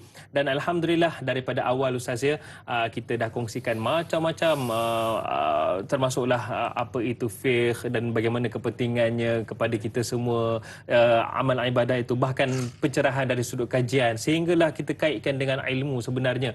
Dan kami alu-alukan soalan daripada anda. Hubungi kami di talian 1800 881677 ataupun boleh terus sahaja tinggalkan soalan anda di ruangan komen di Tanyalah Ustaz TV3. Itu dia. Kami sama-sama akan bawakan soalan anda untuk kita tanyakan kepada yang berbahagia Ustaz. Cumanya Ustaz, bila kita sebut tentang perkara baru ataupun ketetapan baru melalui SOP ini, sebenarnya tadi Ustaz sebutkan ada pertikaian menyatakan sunnah ini sebenarnya akan terhapus. Sebenarnya tidak Ustaz ya. Tetapi bagaimana Ustaz? Ada juga setengah mereka menyatakan ini semua adalah ada agenda setengah pihak. Agenda untuk menjatuhkan, agenda untuk menjaga kepentingan. Bagaimana Ustaz? Sebenarnya ini bukan agenda-agenda. Ini adalah realiti dan sebenarnya realiti ini perlu diuruskan. Silakan Ustaz. Bismillah wassalatu wassalamu ala Rasulillah. Pertama, kita perlu faham daripada sudut asasnya memang ada orang yang menyebutkan perkara ini, pertikaian ini adalah daripada orang tertentu, ini adalah agenda-agenda negara tertentu untuk menghapuskan ekonomi, kemudian juga berkait juga dengan Dajjal dan sebagainya. Maka semua ni kita kata asasnya tak apa, itu mereka nak berbincang di Facebook ke dia apa, biarkan mereka. Tapi daripada sudut asalnya kita boleh sebut bahawa benda ni realiti dan ada perkara yang kita nak tak nak dalam kehidupan kehidupan ni kita kena terima. Benda ni memang ada. Dan kita kena ingat, bukan hanya sekadar COVID. Kita sebelum ni kita ada kes denggi meningkat juga. Kes-kes lain juga lebih besar daripada sudut yang kita katakan apa yang mengancam negara. Jadi virus ini dia bukan buatan, dia bukan apa, tapi memang betul-betul dia adalah realiti yang berlaku dalam negara kita. Jadi daripada sudut asasnya, kita bukan bermaksud ada setengah orang kata dah kata ada virus, kemudian kita takut pula. Jadi takut kat virus, kenapa tak takut dengan Allah? Macam-macam lah. Jadi pada sudut pertikaian yang ada. Kemudian juga kenapa kita perlu ikut SOP? Virus ni biar saya nak cuba cadangkan juga orang yang kata sekian ni, cuba kita pergi kat Sabah ke, dekat mana ke, jangan pakai PPE ke apa yang ada tu. Kita nak test, nak tengok. Nak test tengok. Cuba try test kan. Lepas tu kita balik dengan keadaan yang normal ke apa semua. Kita tahu bahawa ada ke tak ada, agenda ke tidak agenda. Jadi ini dia punya perkara asasnya. So kita bercakap kadang-kadang tu sesedap kita, dan akhirnya kita lupa kepada realiti dan melihat kepada apa yang ada di sini kita. Dengan kita cuba renungkan sikit. Sebab tu dalam Quran banyak sebut apa tentang apa fikiran, afala tatafakkarun, tidakkah kamu fikir kan, kemudian la'allakum taqilun, mudah-mudahan kamu berakal. Jadi lihat apa yang ada di sini tu, kita buat pertimbangan yang baik, dan baru dengan sebab itu kita bukan kita kata tak payah percaya agenda, tak payah percaya ini Illuminati ke kan, ini agenda Dajjal. Bukan isu itu. Isunya adalah realiti sekarang ni kita kena lalu, dan bila kita kena lalu tu ada keadaan-keadaan tentu yang kita terpaksa ikut, dan dengan sebab itu mudah-mudahan insya-Allah akan memberikan kebaikan untuk masalah kepentingan untuk kita semua insya-Allah. Ada soalan berkaitan dengan maqasid syariah dan juga ijtihad daripada Sal Rasid Cik ni di Facebook. Katanya, Assalamualaikum Ustaz dan Da'i. Waalaikumsalam. Bagaimanakah fiqh semasa melihat isu berkait COVID-19 menepati maqasid syariah?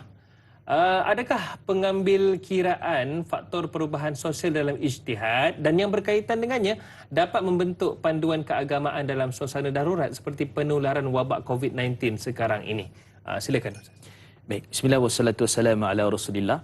Maqasidus syariah, iaitulah the higher objective of syariah. Maksud tujuan utama syariat diturunkan ni ada sebab dia. Dan sebab yang paling besarnya untuk jaga manusia. Itu sebab paling besar. Selain daripada kita sebut jaga agama, kemudian jaga akal, jaga keturunan, kemudian jaga juga sudut diri sendiri dan seterusnya, maka daripada sudut itu perbahasan yang sangat besar di kalangan para ulama.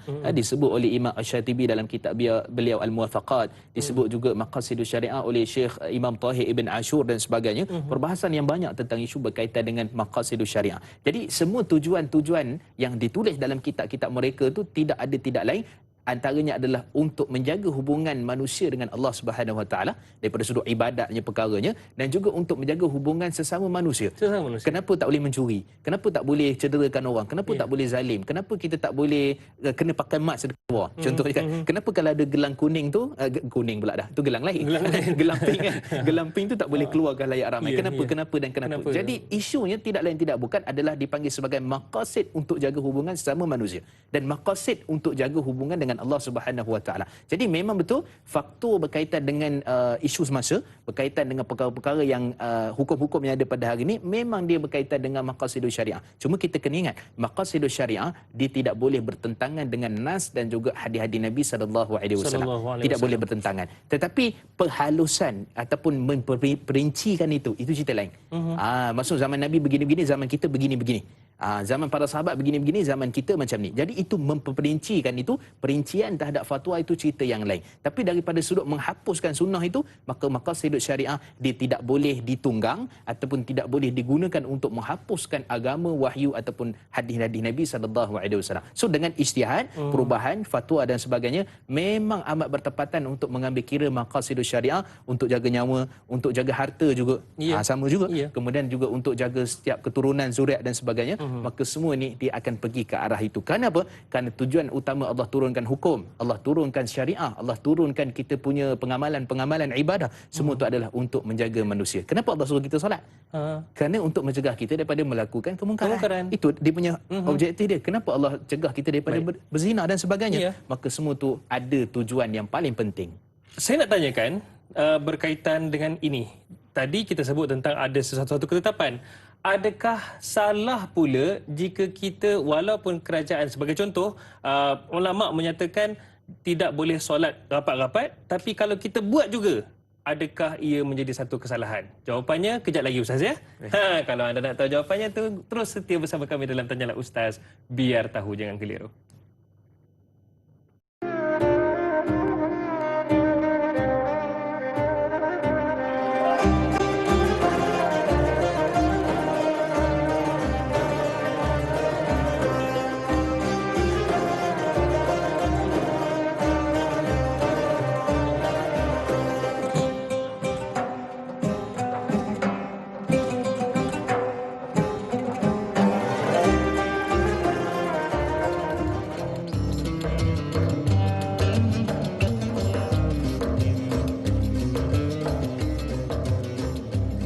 Tanyalah Ustaz, biar tahu jangan keliru. Kita bawakan kepada anda perkongsian, perbincangan secara langsung tentang topik hari ini. Kita sangat bertuah, iaitu topik fiqh semasa. Dan terima kasih kerana terus setia dan sedar atau tidak dah berada hampir ke penghujungnya.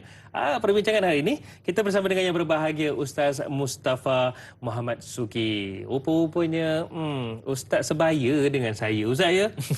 Alhamdulillah. Tapi subhanallah, ilmu beliau sangat tinggi, alhamdulillah.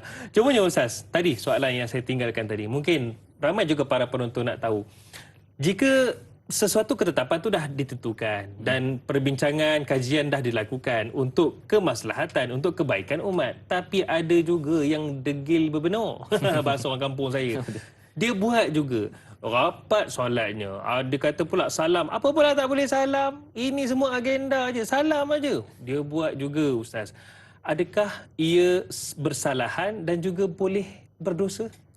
Baik, bismillah wassalatu wassalamu ala rasulillah. Sebenarnya siapa kata tak boleh rapat soft? Boleh rapat soft. Dekat rumah. Kat rumah. Dengan anak-anak dan isteri. Ini dengan isteri, anak tak pernah buat soft pun. Isunya masalah tak pernah buat soft kan. Jadi buat soft, rapat dengan anak-anak, boleh rapat soft, tak ada masalah. Sebab tu kelebihan sebenarnya untuk masa kita dengan anak-anak mungkin. Waktu itulah nak adanya tazkirahnya mungkin 2-3 minit kan. Waktu itulah kita kata, rupanya dekat surau masjid ada tazkirah. Jom kita buka dengar sama-sama. Contohnya kalau ada tazkirah online waktu itulah untuk bersama dengan keluarga, family, maka tak ada masalah rapat soft. Tapi jangan isteri pula rapat soft. Isteri kena kat belakang. Kat belakang lah. Itu pandangan jumhur lah. Majoriti ulama mazhab Syafi'i tidak dibenarkan untuk berada di sebelah suami, mesti kat belakang. Okey. Kemudian bila kita cerita tentang di masjid ataupun di tempat-tempat tertentu di surau ke ataupun yang bukan kita kata kawasan yang masjid yang asal, tempat macam surau RNR dan sebagainya, ada orang yang cuba untuk merapatkan saf dan sebagainya. Dia nak rapat juga. Nak rapat juga. Macam mana daripada sudut hukum? Pertama kita kata fatwa dan hukum tadi mengikut maqasidus syariah. So tujuan dia adalah untuk menjaga syariat. Jadi bila menjaga syariat dalam hadis Nabi SAW dalam riwayat Abu Daud dan Tirmizi, Nabi SAW menyatakan la darar wala dirar. Tidak boleh kita mudarat ataupun memudaratkan diri kita dan kita memudaratkan kepada orang lain. Lebih lagi orang lain. Jadi kita bimbang, sangat dikhawatiri bila mana kita mendapatkan saf itu daripada sudut apa kemudahan keboleh jangkitan daripada sudut virus itu. Maksudnya daripada sudut aspek pertama, kalau kita nak tengok, kita telah pun menjauhi ataupun tidak mematuhi maqasidus syariah yang telah pun Allah tetapkan daripada sudut kehidupan kita untuk menjaga nyawa itu sendiri. Baik, itu dari sudut yang pertama. Yang kedua daripada sudut ketetapan pemerintah. Jadi ketetapan pemerintah ni, kita ni tuan-tuan, sebab tu banyak sangat hadis-hadis dalam riwayat Imam Muslim dan sebagainya, kata Nabi SAW, maksudnya merujuk kepada apa? Merujuk kepada taat kepada pemerintah. Jadi taat kepada pemerintah dalam Quran Allah sebut dan sebagainya. Atiullah wa atir rasul wa uli amri minkum. Jadi banyak sangat tentang ketetapan pemerintah. Jadi ketetapan pemerintah ni, adakah bila kita pemerintah tu buat satu dosa, bila kata jangan jarak sah, berdosa pemerintah. Adakah begitu? Bila kata jangan salam, adakah kita merujuk kepada pemerintah berdosa kerana apa? Tak bagi kita salam. Adakah itu konsep yang kita faham? Sebenarnya bukan itu konsep yang kita perlu faham. Konsep yang kita perlu faham, setiap keputusan, hukum dan juga fatwa itu adalah berkait rapat untuk jaga diri kita. Untuk jaga orang di sekeliling kita. Jadi bila merujuk kepada perkara ini, kita akan nampak bahawa Allah Subhanahu Wa Taala meringankan syariat tertentu dan menjadikan hukum-hukum tertentu adalah berkaitan juga dengan menjaga maqasidul abd yang dipanggil sebagai tujuan untuk menjaga hamba, menjaga manusia, menjaga masyarakat. Jadi kita kata daripada sudut berdosa ataupun tidak, secara umum kita sebut kita ingkar arahan pemerintah. Kita ingkar kepada arahan yang fatwa ataupun majlis agama ataupun institusi fatwa yang telah mengeluarkan fatwa setiap negeri. Kita ingkar. Jadi bila kita ingkar daripada sudut tu, diberi kesan kepada ibadah kita, beri kesan juga kepada kita adakah berdosa. Secara umumnya kita kata berdosa kerana melanggar arahan pemerintah. Jadi secara mudahnya begini, contoh merisikokan orang lain orang lain dan sebagainya. Contoh gini, kita kata majikan kata masuk pukul 9. Kita kata apa ada pukul 9, masuk lewat sikit bawa pukul 10. Jadi masuk pukul 10 itu berdosa. Dan gaji kita tu tidak diberkati kerana kita telah mengingkari arahan majikan kita. Jadi kenapa majikan kita boleh taat masuk pukul 9 balik pukul 6? Ini pemerintah, bukan pemerintah tu. Sebenarnya kenapa majikan wajibkan kita? Kerana untuk jaga gaji kita bagi halal. Supaya kita ni Berkat. dapat gaji yang berkat dan tidak ada unsur-unsur syubhat. Kenapa pemerintah putuskan isu berkaitan dengan kehidupan kan ada SOP semua? Kerana untuk menjaga nyawa kita, menjaga kehidupan kita. Maka pada waktu itu kita kata patuh pada arahan pemerintah yang telah pun dikeluarkan, kerana itu adalah sunnah para anbiya, sunnah para nabi dan juga sunnah yang berkaitan dengan para sahabat mentaati Nabi SAW, mentaati pemerintah. Kerana pemerintah wakil lah. Sebab tu Imam Ibn Qayyim rahimahullah telah mengarang satu kitab namanya I'lam Muwaqqi'in. Maksudnya apa? Tanda tangan daripada Tuhan. Apa tanda tangan daripada Tuhan? Maksudnya kita ni nak keluarkan hukum fatwa ni seolah-olah wakil daripada Allah Subhanahu Wa Taala untuk umat ini.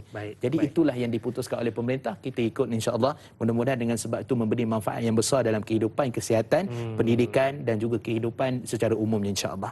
Tanya ikut je lah, janganlah menjadi pembuat masalah pula. Ya, ikut je lah. Cumanya Ustaz, ada soalan ini berkaitan fiqh juga, bertepatan dengan hari ini 11-11. Ramailah senyum lebar hari ini. Sebab apa Ustaz? Kita nak kaitkan juga soalan tentang transaksi online ataupun transaksi secara atas talian. Masya-Allah. Ana di Facebook katanya, bagaimana berkaitan dengan e-dagang menurut kacamata Islam dan syarak yang melakukan transaksi online atas talian bagi mereka yang terikat dengan masa dalam tempoh PKPB ini dan bertepatan dengan kehendak syarak berkaitan dengan muamalat tanpa ada unsur-unsur penipuan, supaya pengguna tidak terpedaya dan berpuas hati dengan produk yang diterima. Mungkin ada sesuatu pandangan daripada Ustaz. Baik, bismillah wassalatu wassalamu ala Rasulillah. Kata Sayyidina Umar Khattab radhiyallahu anhu, ketika mana ramai sahabat berjual beli di pasar. Kata Sayyidina Umar, la tabi' fi suqina ma lam yatafaqqah. Jangan kamu berjual beli di pasar kami sedangkan kamu tidak memahami hukum-hukum berkaitan dengan muamalat jual beli. Maksudnya perkara pertama yang kita perlu faham, pembeli dengan penjual, apa hukum-hukum yang berkaitan dengan jual beli. Jadi antara isu yang pertama adalah transaksi itu sah. Transaksi itu secara online itu sah. Bila mana agree ke, setuju ke, buat pembayaran ke, kemudian WhatsApp dekat orang tu saya beli, ni jumlah-jumlah yang setelah masukkan. Jual beli itu kata Majlis Fatwa Kebangsaan dan juga IOFI. IOFI ni badan rasmi fatwa dalam kewangan Islam untuk memutuskan, dipakai di seluruh dunia. Maka fatwa mereka apa saja yang melibatkan transaksi itu berlaku. Contoh apa? Resit. Contoh apa? Setuju, contoh enter, contohnya agree, apa-apa saja yang menunjukkan berlaku jual beli, maka berlakunya jual beli. Persetujuan itu. Terima tu. Itulah dipanggil akad ataupun kontrak. Baik, itu satu sudut. Yang kedua, kita tengok pembeli penjual, khususnya penjual, pertama sekali dia tak boleh menipu lah. Tak boleh menipu. Macam mana dalam gambar macam itulah yang dijual. Katalognya apa semua macam tu. Kerana dalam hadis Nabi sallallahu alaihi wasallam sebut man ghasya falaysa minna, dalam riwayat Imam Muslim. Siapa yang menipu dia bukan termasuk pada kalangan umat kami.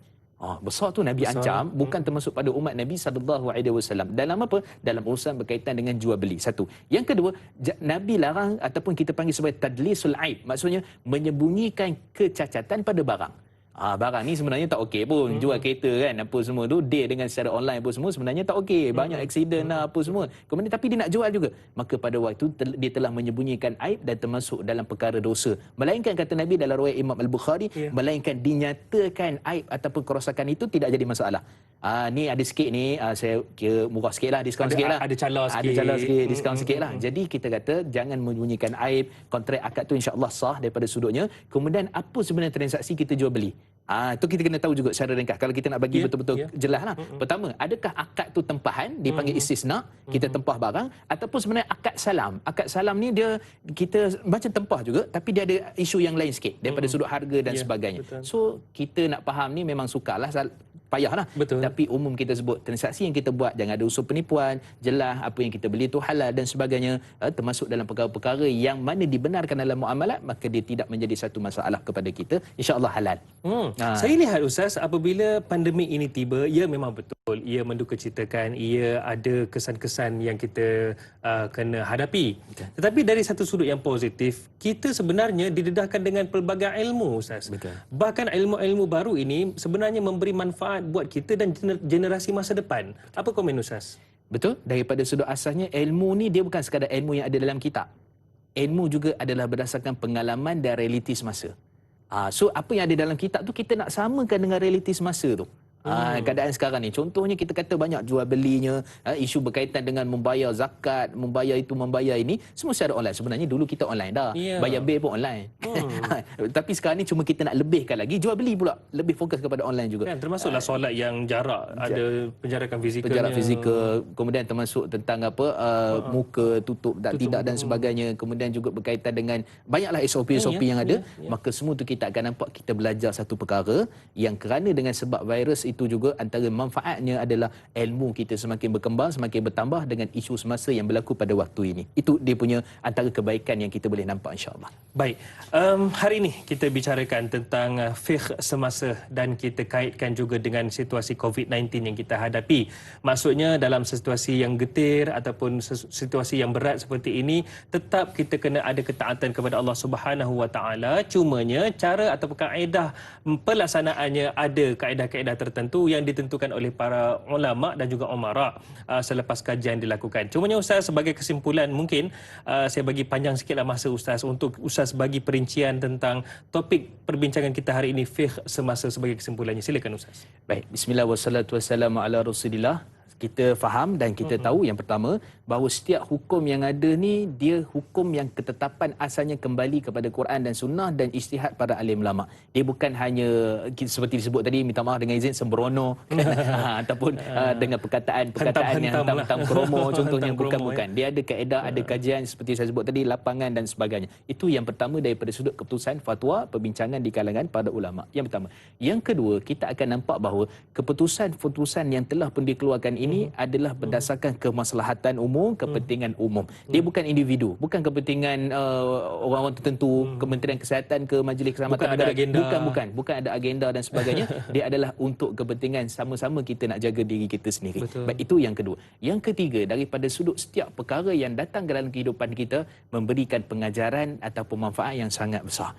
Jadi kita selama ni kita tahu, rupanya boleh macam tu, boleh nikah online contohnya, boleh nikah secara atas talian. Jadi kita akan melihat bahawa perkembangan ilmu daripada sudut teknologi. Sebab tu kalau kita lihat daripada sudut pengamalan para ulama dulu, kitab yang mereka tulis ataupun panduan-panduan yang mereka tulis itu di zaman mereka.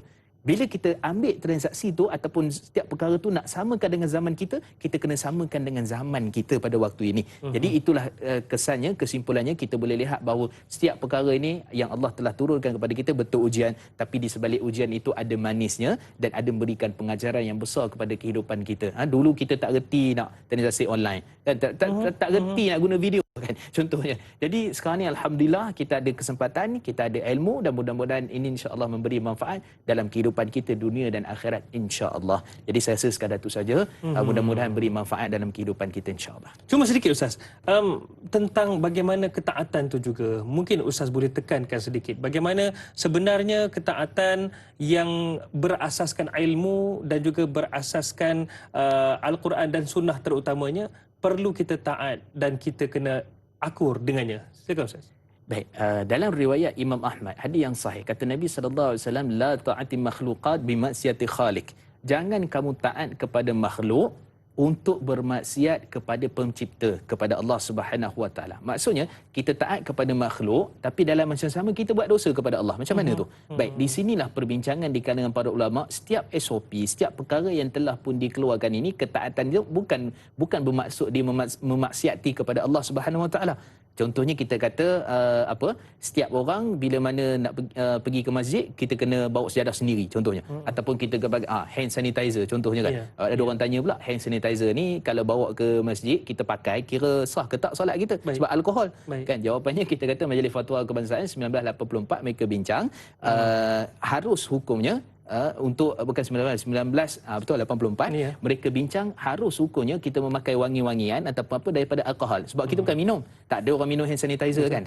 Jadi daripada sudut asalnya kita boleh melihat bahawa Allah Subhanahu Wa Taala berikan setiap perkara melalui pemerintah kita, hukumnya, ketaatannya dan sebagainya adalah semata-mata tujuan untuk kembali kepada Allah, bukan atas sebab peribadi, atas kapasiti yang boleh menjadikan manusia itu ingkar pada arahan Allah, bermaksiat kepada Allah. Tidak, semua itu adalah kembali kepada keadaan realiti dan akhirnya memberikan mudah-mudahan insya-Allah kebaikanlah kepada kita, sama ada daripada sudut fizikal kita, daripada sudut kesihatan kita, pendidikan dan yang selainnya insya-Allah. Para waktu sekalian, dapat kita belajar pada hari ini bagaimana kepentingan ramai, kepentingan umum iaitu ammah, kita kena utamakan berbanding daripada kepentingan peribadi. Kerana itulah ulama dan umara melakukan sesuatu yang terbaik untuk memutuskan satu-satu ketetapan, terutamanya dalam fiqh ketika pandemik COVID-19 ini. Subhanallah, banyak kita dapat belajar hari ini. Baiklah, yang berbahagia Ustaz, mungkin Ustaz boleh ketuai bacaan doa, silakan.